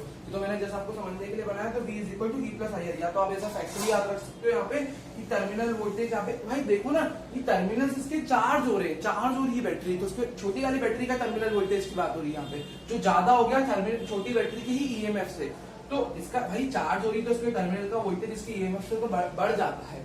तो कभी पाया गया है कि जब बैटरी को हम कनेक्ट करते हो, और आप एक तरह से देखो ना, इस छोटी वाली बैटरी के टर्मिनल से तो बड़ी वाली बैटरी कनेक्टेड है, ये छोटी वाली बैटरी के दो टर्मिनल्स हो गए, भाई जितना इसका वोल्टेज उतना इसका, जितना इसका उतना इसका, तो उससे तो बड़ी बैटरी कनेक्ट, तो बड़ी बैटरी का तो भाई बहुत ज्यादा पावर है ना उसमें, तो इसके टर्मिनल्स में काफी पोटेंशियल बना देती है, जो कि खुद के इसकी EMF से ज्यादा हो जाता है, और ऑब्वियसली इसका EMF इससे तो ज्यादा ही होगा बड़ी बैटरी का, उसके टर्मिनल्स पे भी ज्यादा पोटेंशियल बना देती है। फिर हो सकता है बड़ी बैटरी खुद के टर्मिनल्स पे जो EMF यहाँ पे खुद बड़ी बैटरी उसके टर्मिनल्स पे कुछ ना कुछ कम टर्मिनल वोल्टेज बना रही हूँ, उसके EMF के कंपैरिजन में, मान लो इसका EMF बड़ी बैटरी का E डैश है, तो उसके टर्मिनल वोल्टेज उसके EMF से तो कम होगा ना यार, लेकिन इसके टर्मिनल वोल्टेज से उसका टर्मिनल वोल्टेज तो ज्यादा ही होगा ना, क्यों बड़ी बैटरी है, ठीक। भले वो उसका खुद का टर्मिनल वोल्टेज उसकी EMF से कम हो, लेकिन इसके टर्मिनल वोल्टेज से उसका टर्मिनल वोल्टेज ज्यादा होगा, और इसमें से तो करंट निकल नहीं रहा है, तो जो इस बैटरी का टर्मिनल वोल्टेज होगा वही इसका हो जाएगा, और बड़ी बैटरी का टर्मिनल वोल्टेज यार छोटी वाली की EMF से तो ज्यादा ही होगा ना, समझ लो। मतलब करंट इसमें से फ्लो नहीं हो रहा, तो टर्मिनल्स पे इसका वोल्टेज आप कहोगे और इसका ही वोल्टेज इसकी बराबर है, बीच में कुछ नहीं है, तो और वो इसका अगर खुद का टर्मिनल वोल्टेज इसकी EMF से ज्यादा होगा ना, उसका टर्मिनल वोल्टेज वही नीचे आपको मिल रहा है, वही इसके एंड्स पे मिल रहा है बड़ी वाली का टर्मिनल वोल्टेज छोटी वाली बैटरी के एंड्स पे मिल रहा है, तो वो ईएमएफ छोटी वाली की ईएमएफ से तो ज्यादा ही हो जाएगा ना वो टर्मिनल वोल्टेज। तो मैंने थोड़ा समझाने की आपको कोशिश करी। माइनस तो बस ये बता रहा है कि आप ऐसे दिखा सकते हो कि भाई हाँ भाई करंट की डायरेक्शन अपोजिट हो गई है, और जब सॉल्व आप करोगे ना किरचॉफ की क्वेश्चन तो करंट कभी नेगेटिव आता है, उसका मतलब ये कि करंट उसके अपोजिट डायरेक्शन में फ्लो कर रहा है, तो लगाते हैं करंट में अपन माइनस, भले वो वेक्टर नहीं है। तो वी टर्मिनल आपका देखो ईएमएफ से बड़ा आ गया, ईएमएफ में कुछ जोड़ रहे हो तब जाके आपका वी टर्मिनल आ रहा है। तो ये देखो। अब तीसरा केस पता है क्या होता है, जब ओपन सर्किट है यानी सेल किससे कनेक्ट है ही नहीं, मतलब समझ रहे हो कहने का मतलब, सॉरी उसमें करंट फ्लो नहीं हो रहा कुल मिला, करंट मतलब उस सेल में से निकल ही नहीं रहा, सर्किट टूटा हुआ है। अब भाई उसमें आप कोई भी केस समझ सकते हो। अब अगर V होता है E माइनस आई आर, ये फॉर्मूला अपन ने अभी पढ़ा। अब करंट अगर सर्किट में फ्लो नहीं हो रहा तो I जीरो हो जाएगा, यानी आई आर पूरा जीरो, तो V बराबर E हो जाएगा, यानी जो टर्मिनल वोल्टेज है वही ईएमएफ के बराबर हो जाएगा ना, समझ लो। फिर इसमें आप कोई भी केस समझ लो, अगर मान लो इसमें आप बड़ी बैटरी, अब यहाँ प्लस हो या माइनस हो, करंट की डायरेक्शन प्लस हो या माइनस हो, मतलब खेले प्लस माइनस आप फॉर्मूला माइनस होता है, फिर करंट की डायरेक्शन यहाँ पे कुछ भी हो ना, फिर करंट का अगर आप अपना खुद का करंट का माइनस साइन अगर लगा भी लो तो भी आंसर जीरो ही आना है ना, ठीक है। तो समझ लो अगर आप बड़ी बैटरी से उसको चार्ज भी कर रहे होंगे, अगर मान लो यहाँ कहीं सर्किट ही टूटा हुआ है, तो ना तो ये बैटरी चार्ज हो पाएगी ना तो इस बैटरी से करंट निकलेगा, क्योंकि करंट हमेशा कब फ्लो करता है, जब उसको आने और जाने का दोनों का रास्ता मिले। तो बड़ी बैटरी से अगर करंट निकलेगा भी तो उसमें वापस तो जा ही नहीं पाएगा, क्योंकि ये सर्किट टूटा हुआ है, सर्किट टूटा हुआ है। या इस बैटरी, ये बैटरी भी चार्ज नहीं हो पाएगी, फिर समझ लो। तो फिर अगर ये वाला केस लगाते तो आप E प्लस आई आर लिखते, प्लस भी लगाते तो भी जीरो हो जाता, प्लस आ जाता। और अगर वो वाला केस लगाओ जिसमें सिर्फ एक बैटरी हो और उसका इंटरनल रेजिस्टेंस, और यहाँ से अगर सर्किट टूटा हुआ हो, तो इस बैटरी से भी कंटिन्यूअसली यहाँ करंट फ्लो नहीं होगा, सर्किट में करंट फ्लो होगा ही नहीं, तो मतलब बैटरी यूज ही नहीं होगी, तो V बराबर E हो जाएगा। और V को आप फर्दर टर्मिनल वोल्टेज है तो एक्स वाई, अगर मान लो टर्मिनल पे इसके वोल्टेज है और इधर भी छोटी बैटरी की टर्मिनल्स पे एक्स वाई, तो वी एक्स वाई लिख सकते हो, डेल्टा वी एक्स वाई लिख लो भाई, V लिख लो डेल्टा वी लिख लो, क्योंकि V X minus V Y तो अपन वैसे भी लिखते हो, डेल्टा भी लिख सकते हो, तो समझ लो। तो ये डेल्टा वाला फैक्टर E के बराबर कब होता है, जब सर्किट टूटा हुआ हो, खुला हो। और याद करो जब मैं आपको E निकालना सिखा रहा था कि मैंने बताया था कि भाई V सब, फिर अपन मैंने बताया था ना कि E को आप ऐसे लिख सकते हो plus V plus minus of minus V minus, तो E को आपने एक तरह से डेल्टा V के बराबर लिख लिया ना, बड़ा माइनस छोटा ही डेल्टा V ही तो है, और आपने E को इसके बराबर रख दिया। तो ये कंडीशन पता है कब फॉलो, क्वेश्चन में जब गिवन हो ना, when current is not flowing, circuit is broken, तभी आप ईएमएफ इस मेथड से निकाल सकते हो। फिर अपन ने क्या लिखा था, V प्लस V माइनस, तो ये एक तरह से E को आपने डेल्टा V के बराबर, V plus minus V minus current, समझ लो दोनों का डिफरेंस लिया ना आपने, तो क्या होगा, आपने E को डेल्टा V के बराबर रख दिया, और E को अगर आपने डेल्टा V के बराबर रख दिया तो बात खत्म। और आपने इसको डेल्टा V के बराबर कब रख सकते हो, जब सर्किट टूटा है। तो याद रखना ये तीनों केसेस हो गए।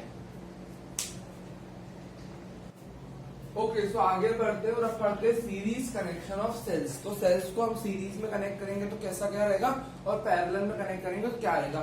तो जैसे हमने रेजिस्टर्स के बारे में पढ़ा था, कैपेसिटर्स के बारे में पढ़ा था, सीरीज और पैरेलल, जैसे हमको बैटरीज के लिए भी पढ़ना है, सेल्स के लिए भी। ठीक, तो शुरू करते हैं। सबसे पहले पर आपका बना लेते डायग्राम। फॉर एग्जाम्पल ये आपके पास पहला सेल है, दूसरा सेल,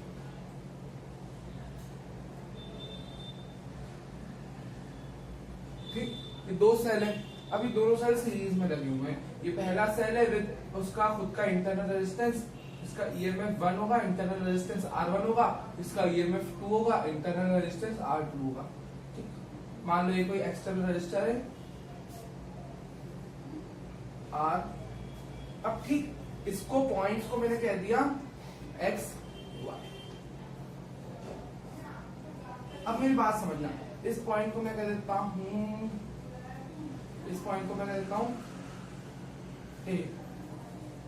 ठीक, बस।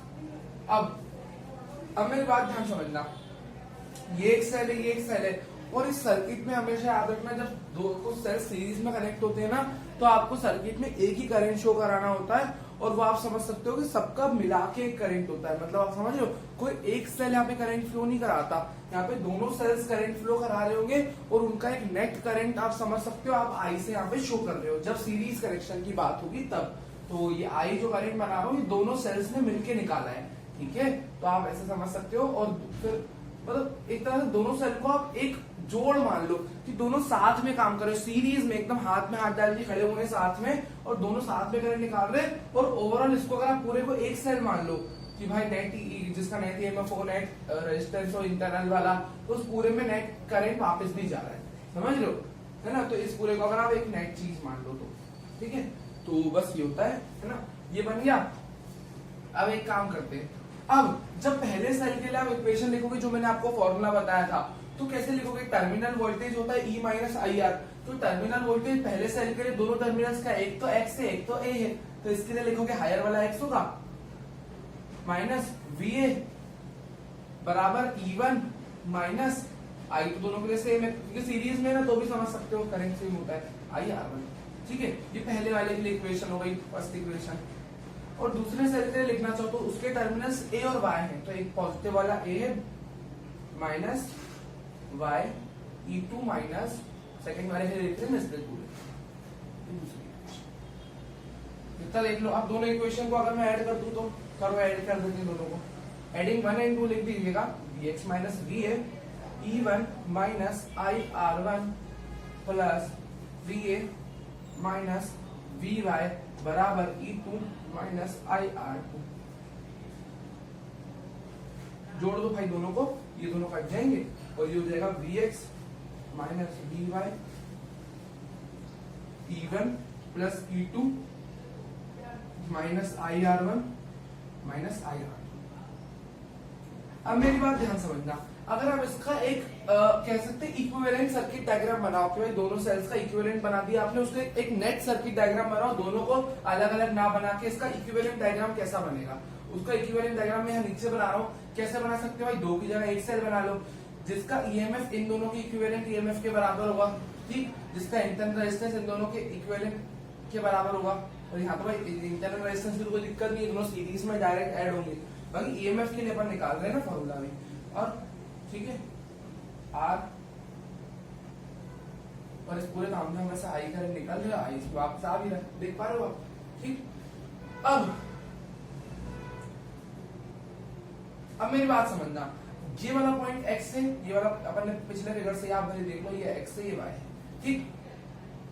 अब मेरी बात समझना यार, अगर मैं Vx माइनस Vy लिख रहा हूं तो Vx माइनस Vy क्या है? ओवरऑल टर्मिनल है, मतलब ओवरऑल टर्मिनल वोल्टेज का पोटेंशियल, मतलब ओवरऑल पोटेंशियल डिफरेंस है टर्मिनल्स के लिए, समझ लो। क्योंकि x और y के बीच में दोनों सेल्स का इक्विवेलेंट प्रेजेंट है। अगर आप दोनों सेल्स का इक्विवेलेंट ईएमएफ और रेजिस्टेंस लिखोगे तो मतलब पूरा का पूरा सेल x और y के बीच में ही आने वाला है, x और y के बीच में ही आने वाला है, ये y है, ठीक है, x और y के बीच में ही आने वाला है, समझ लो। मतलब जो आपका ओवरऑल सेल है ना, वो तो x और y के बीच में कनेक्टेड है। मतलब अगर आप एक ओवरऑल इक्वेशन लिखना चाहोगे टर्मिनल पोटेंशियल डिफरेंस की, तो वो आप कैसे लिखोगे भाई? ओवरऑल सेल तो x और y के बीच में, वो तो इंडिविजुअल के लिए मैंने ऐसा लिखा था। ओवरऑल आप लिखो तो कैसे लिखोगे? Vx माइनस Vy higher minus lower, E equivalent minus IR equivalent. Overall के लिए लिखना चाहो, अब इन दोनों को कंपेयर कर लो, पहले और अच्छे से लिख लो, Vx माइनस Vy E1 plus E2 minus IR1 plus R2। यहाँ से कंपेयर कर लो, Vx माइनस Vy, E इक्विवेलेंट आपको मिल गया, कंपेयरिंग ऑन कंपेयरिंग लिख देना, E1 प्लस E2 और सो ऑन जितने भी होंगे n टाइम्स। और R इक्विवेलेंट कैसे मिल जाएगा? मैंने बोला था सीरीज में, ये तो सबको पता है, R1 प्लस R2 जितने भी हैं, ठीक। तो ये आपका E इक्विवेलेंट और R इक्विवेलेंट का फाइनल फॉर्मूला है। तो ये सीरीज के लिए था, नोट कर लीजिए, क्वेश्चंस में काफी हेल्प होगी। ये तो डेरिवेशन हो गई, ठीक है। E1 E इक्विवेलेंट सबका सम होगा, R में भी सबका सम होगा, ये सीरीज के लिए हो गया। अब एक बार पैरेलल के लिए देख लेते हैं, उसमें थोड़ी कैलकुलेशन ज्यादा है, ध्यान से समझिएगा, हल्की सी उसमें कैलकुलेशन थोड़ी ज्यादा रहेगी, ठीक है। हाँ इतना टफ नहीं, आप समझ जाओगे, ठीक है। अब पैरेलल कनेक्शन के लिए आप क्या करोगे भाई? दो सेल्स हैं, उनको अभी तो फिलहाल में दो लेके चल रहे हैं, आंसर तो आप कितने भी सेल्स के लिए यहाँ पे आ रहा है, वो आप कितने में भी लगा सकते हो, ठीक। अब देखना यहाँ पे, अब यहाँ पे लिख दो, पैरेलल के लिए लिख रहे हैं अपन पैरेलल, ठीक है। मान लो देखो इस तरह से मैंने दो सेल, इसमें नेट, इसमें करंट दोनों सेल इंडिविजुअली निकालेंगे, क्योंकि करंट अलग अलग होता है पैरेलल में, दोनों सेल अपना अपना निकालेंगे करंट। पहला सेल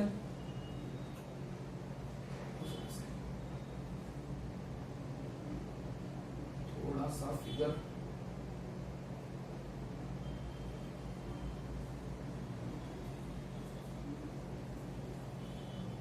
ये बन गया, ठीक है। इसका मान लो E1 होगा, R1 इसका इंटरनल रेजिस्टेंस होगा, ये रहा।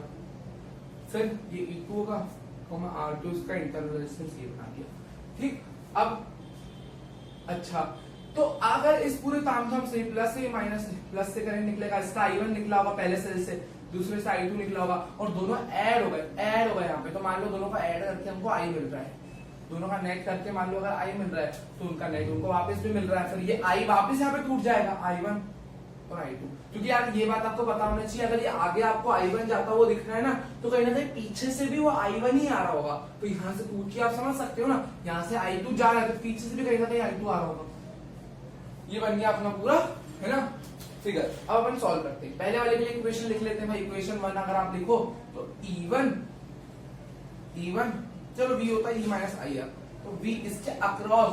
अब देखो यार, दो टर्मिनल वोल्टेज होंगे, ठीक है, वो लिख लो। अब पहली बात तो टर्मिनल वोल्टेज दोनों के लिए सेम होगा। टर्मिनल वोल्टेज दोनों के लिए सेम क्यों होगा? क्योंकि मान लो अगर ये A पॉइंट है, ये B पॉइंट है, दोनों सेम टर्मिनल्स के बीच में कनेक्टेड है, टर्मिनल वोल्टेज दोनों के लिए सेम होगा। तो V पहले वाले के लिए लिखूं V is equal to E minus I R, तो I1 R1। फिर V दूसरा वाला लिखना चाहो E2 माइनस I2 R2। देखो भाई, बाकी सब दोनों के लिए अलग अलग होगा। इक्वेशन 1 इक्वेशन 2, इससे अगर I1 की वैल्यू निकालना चाहूं तो मैं ट्रांसपोज कर दिया। देखो I1 आपको मिल जाएगा यहां से E1 by I1 minus B by I1, oh sorry R1, E1 by R1,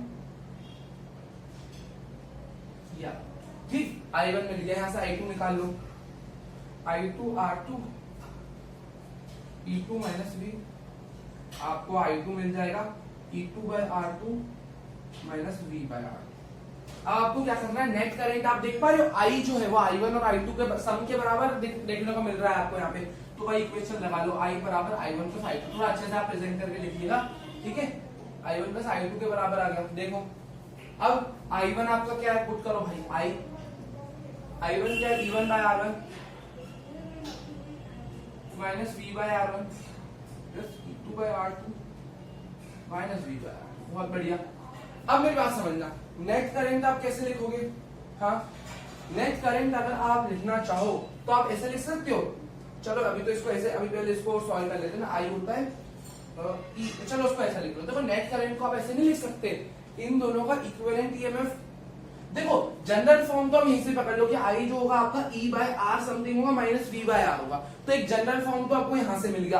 अब दिमाग लगाओ कि E by R minus V by R कुछ ना कुछ एक जनरल फॉर्म बन रही है, वो तो 1 2 मैंने सबके इंडिविजुअल के लगाया है। अब इसके लिए कैसे लगाओगे भाई? E इसके लिए तो E इक्विवेलेंट होगा ना। तो अगर ओवरऑल करंट निकाल रहे हो भाई, ओवरऑल करंट जो I करंट है, समझ लो I तो एक ओवरऑल करंट है ना, तो ओवरऑल करंट आप समझ लो इस पूरे के नेट के बराबर है। तो अगर नेट करंट लोगे तो ईएमएफ भी तो नेट लोगे, E इक्विवेलेंट बाय, अब यहाँ पे R भी इक्विवेलेंट आएगा। अगेन फिर B तो देखो इंडिविजुअल ले लो या नेट ले लो, नेट इन दोनों का नेट भी तो A और B के बीच में कनेक्ट होगा। अगर इसका नेट सर्किट बनाओ, नेट सर्किट कैसे बना लोगे?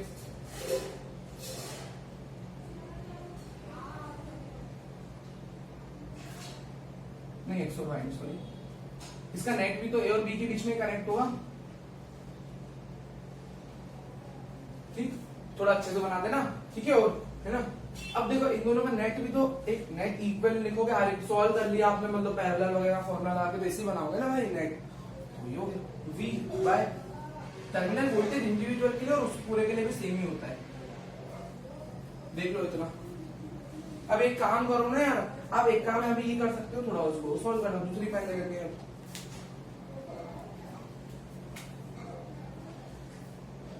Equivalent by R equivalent minus V by R equivalent. इधर सबसे एक काम करो, सेम वाले टर्म्स एक साथ लिख दो, E1 by R1 plus E2 by R2। और देखो इन दोनों में से आप माइनस V कॉमन ले लो, 1 by R1 plus 1 by R2 common ले लोगे आप, तो ये मिल जाएगा, ठीक। अब आप कैसे करोगे भाई? इसको आप अब देखो ना, ई इक्विवेलेंट आपको कैसे मिल रहा है, R equivalent by R equivalent minus V by R equivalent आपका बराबर आ गया इस सारी चीज के। ठीक है, और आप देख पा रहे हो, हाँ देखो यहीं से कंपेयर हो गया, ना, कोई जरूरत ही नहीं आगे करने की। पूछो क्यों, देखो एकदम सेम बन गया, माइनस इधर भी है माइनस इधर भी है, तो अगर आप इसको एक टर्म मान लो माइनस के पहले वाली और माइनस के बाद वाली, दो टर्म ये हो गई, ये क्या है वी है, ठीक, ये दो टर्म यहाँ की बन गई। और देखो इसके माइनस के पहले की ये टर्म और माइनस के बाद की ये टर्म, और बीच में माइनस है, एकदम पूरा आइडेंटिकल नहीं मिल रहा आपको, माइनस माइनस, तो यहां से आप ये चीज निकाल पाए। अब इतना पहले नोट कर लो, तो मैं आपको आगे समझाता हूं, ठीक है जी।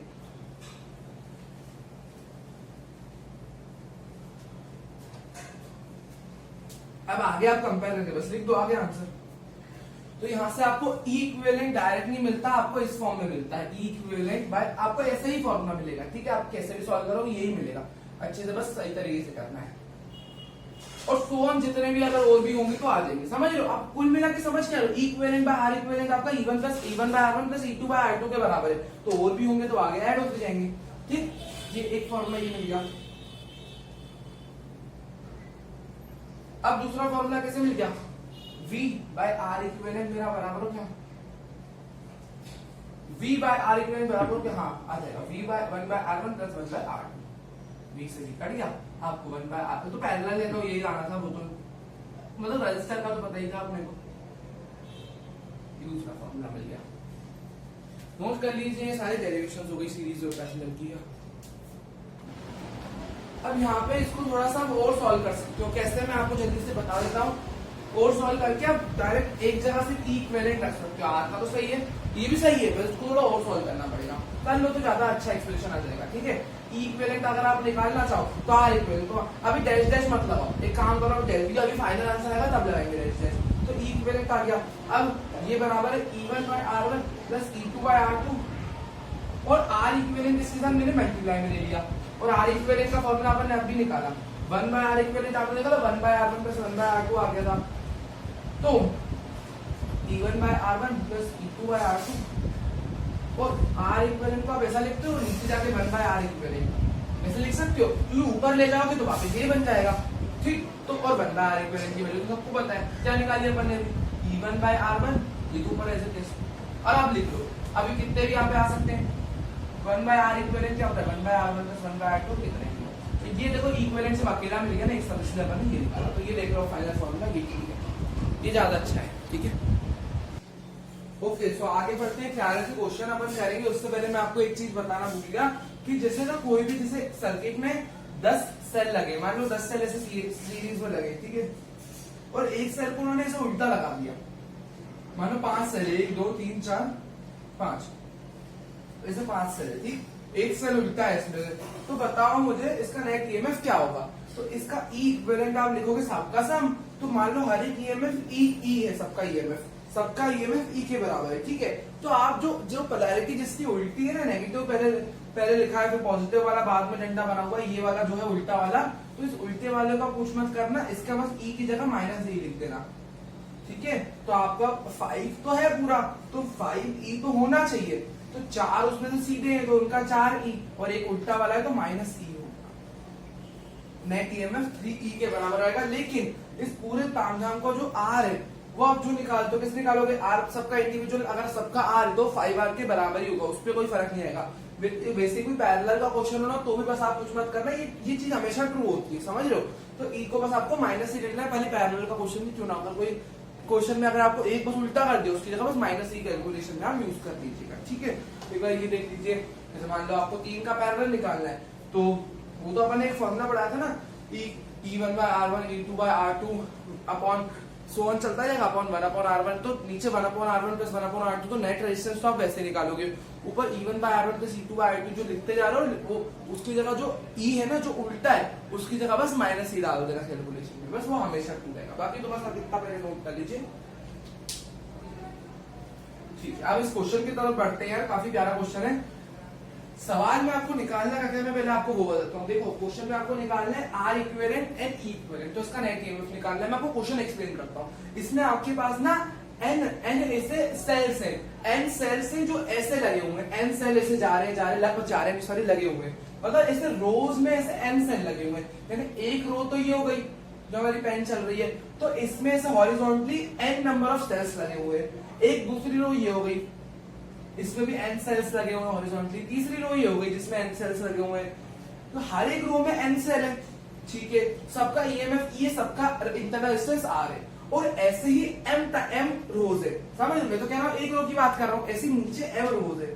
तो ये था क्वेश्चन, आपको इस पूरे तामझाम को जिसका आपको ये नहीं पता टोटल कितने सेल है कुछ भी, सब एम एन की फॉर्म में है, उसमें आपको नेट इक्विवेलेंट ईएमएफ निकालना है और इंटरनल रेजिस्टेंस निकालना है, समझ रहे हो। और मान लो इस पूरे सेल्स पैरेलल में सारी रोज है, सारी रोज आपस में पैरेलल है, तो सबका अलग अलग, तो इस रो का ओवरऑल कुछ करंट निकला होगा, सीरीज है ना भाई, इस रो का अपना पूरा करंट एक सेम होगा, मान लो इस पूरी रो का करंट I1 है, क्योंकि सीरीज में करंट सेम होता है, इस पूरी रो का करंट I2 है, इस पूरी ठीक है, इस पूरी रो का I3 है, और नीचे जितनी भी रोज चलती जाएगी। अब इसको नहीं बनाओ क्योंकि एम रोज है ना, आप कैसे मतलब सब बना पाओगे, ये तो बात मैंने सही लिखी I1 I2 I3 यही होगा, बट हाँ इसको बनाने की कोई जरूरत नहीं है, इस पे एम रोज है, बट कुल मिला के सबका आप जोड़ करोगे जितने भी करंट हो सकते हैं एम रोज में, I1 I2 I3 I4 I5 जितने भी I M तक, उन सबका नेट करंट आपके पास I है, और यहाँ से वापस I जा भी रहा होगा।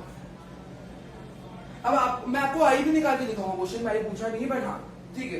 अब अगर एक काम करते हैं, अगर एक रो का नेट ईएमएफ कैसे निकालोगे, ये तो बहुत आसान है, वो सीरीज में है ना, तो ई इक्विवेलेंट कैसे निकलेगा, सबका इंडिविजुअल जोड़ दोगे, और ये एन टाइम्स है, तो ई को अगर आप एन टाइम्स जोड़ोगे, दिल पे हाथ रख के बताओ मेरे को, ई को अगर आप एन टाइम्स अगर जोड़ोगे, E plus E plus E plus E plus E, तो वो एन टाइम्स ई नहीं आ जाएगा, और ये equivalent EMF for one row, for each row, ये आपको इक्विवेलेंट ईएमएफ मिल जाएगा। और हर एक रो के लिए कैसे मिलेगा रेजिस्टेंस, इंडिविजुअली सबको जोड़ दो, R प्लस आर ऐसे चलता जाएगा, तो एनआर हो जाएगा, ऐसे डायरेक्ट लिख दो ना एनआर, समझ जाना, आप अच्छे से लिख देना, ठीक है। फॉर ईच रो, ये भी क्या है, फॉर ईच रो ही है, ठीक, ये ईच रो के लिए इक्विवेलेंट रेजिस्टेंस है, ईच रो के लिए इक्विवेलेंट ईएमएफ है।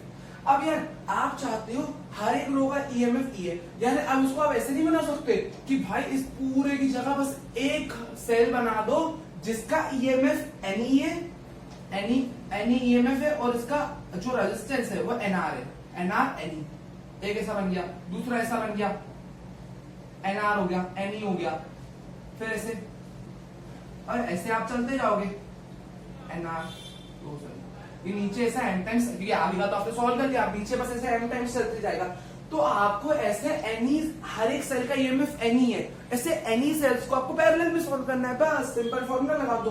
तो इक्विवेलेंट का फॉर्मूला क्या, E1 बाय R1, तो हर एक E1 बाय R1, भाई हर एक का एनी है ना, E1 बाय R1 है ना, हर एक रो में रेजिस्टेंस एनआर है, E2 by R2 plus E3 bye R3, और देखो ये कितनी बार ऐड होगा, जितनी रो होगी उतनी बार ही ऐड होगा, क्योंकि हर एक रो के लिए एक एनी बाय एनी, एक हर एक रो के लिए एक एनी बाय एनआर लिख रहा हूं मैं, ठीक, क्योंकि E1 by R1 plus E2 by R2, वो 1 क्या है इस रो के लिए, 2 इस रो के लिए, 3 इस रो के लिए, तो ये एक रो के लिए, तो ऐसा ये M rows, sorry M columns कह सकते हो, मतलब कहने का मतलब एक, हाँ रो कह सकते हो इसके लिए, एक रो के लिए था, है ना, कह सकते हो ना, हाँ एक रो के लिए था एनी बाय एनआर, और ऐसे नीचे एम है, तो बस, और नीचे 1 बाय R1, और ऐसे R कितने 1 by NR plus 1 by NR, क्योंकि भाई हर एक का एनआर है ना रेजिस्टेंस, और ये भी, अब देखो ये भी एन टाइम्स चलेगा, तो अब मेरी बात समझो, इसको आप क्या लिख सकते हो, नीचे सबका एलसीएम एनआर ही आएगा ऊपर, और देखो सब ऐड होंगे, एनी एनी एनी एनी सब ऐड होंगे,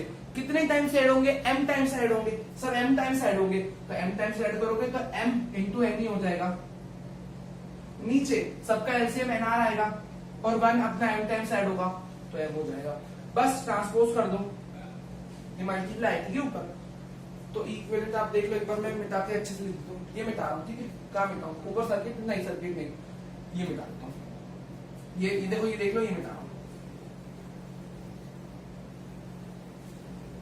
अब मेरी बात ध्यान समझना, इसको सॉल्व कर लो भाई, M into N E by NR, ये इंटू है, ठीक है, एनआर बाय, ये कटा एम से एम कटा, तो एनी आपका आ गया ई इक्विवेलेंट, देख लूंगा सर ये कि नहीं आंसर, एनी, ठीक है भाई, सही है। अब आर इक्विवेलेंट निकाल लो भाई सबके लिए। आर इक्विवेलेंट तो अपन ने भाई पे नीचे निकाले था ना डिनोमिनेटर में, तो 1/nr प्लस 1/nr करते जाओ m टाइम्स, ये भी n टाइम्स चलता जाएगा, तो ऊपर आ जाएगा 1/r equivalent, m times 1 add होगा m/nr, तो r इक्विवेलेंट आपका आ जाएगा nr/m।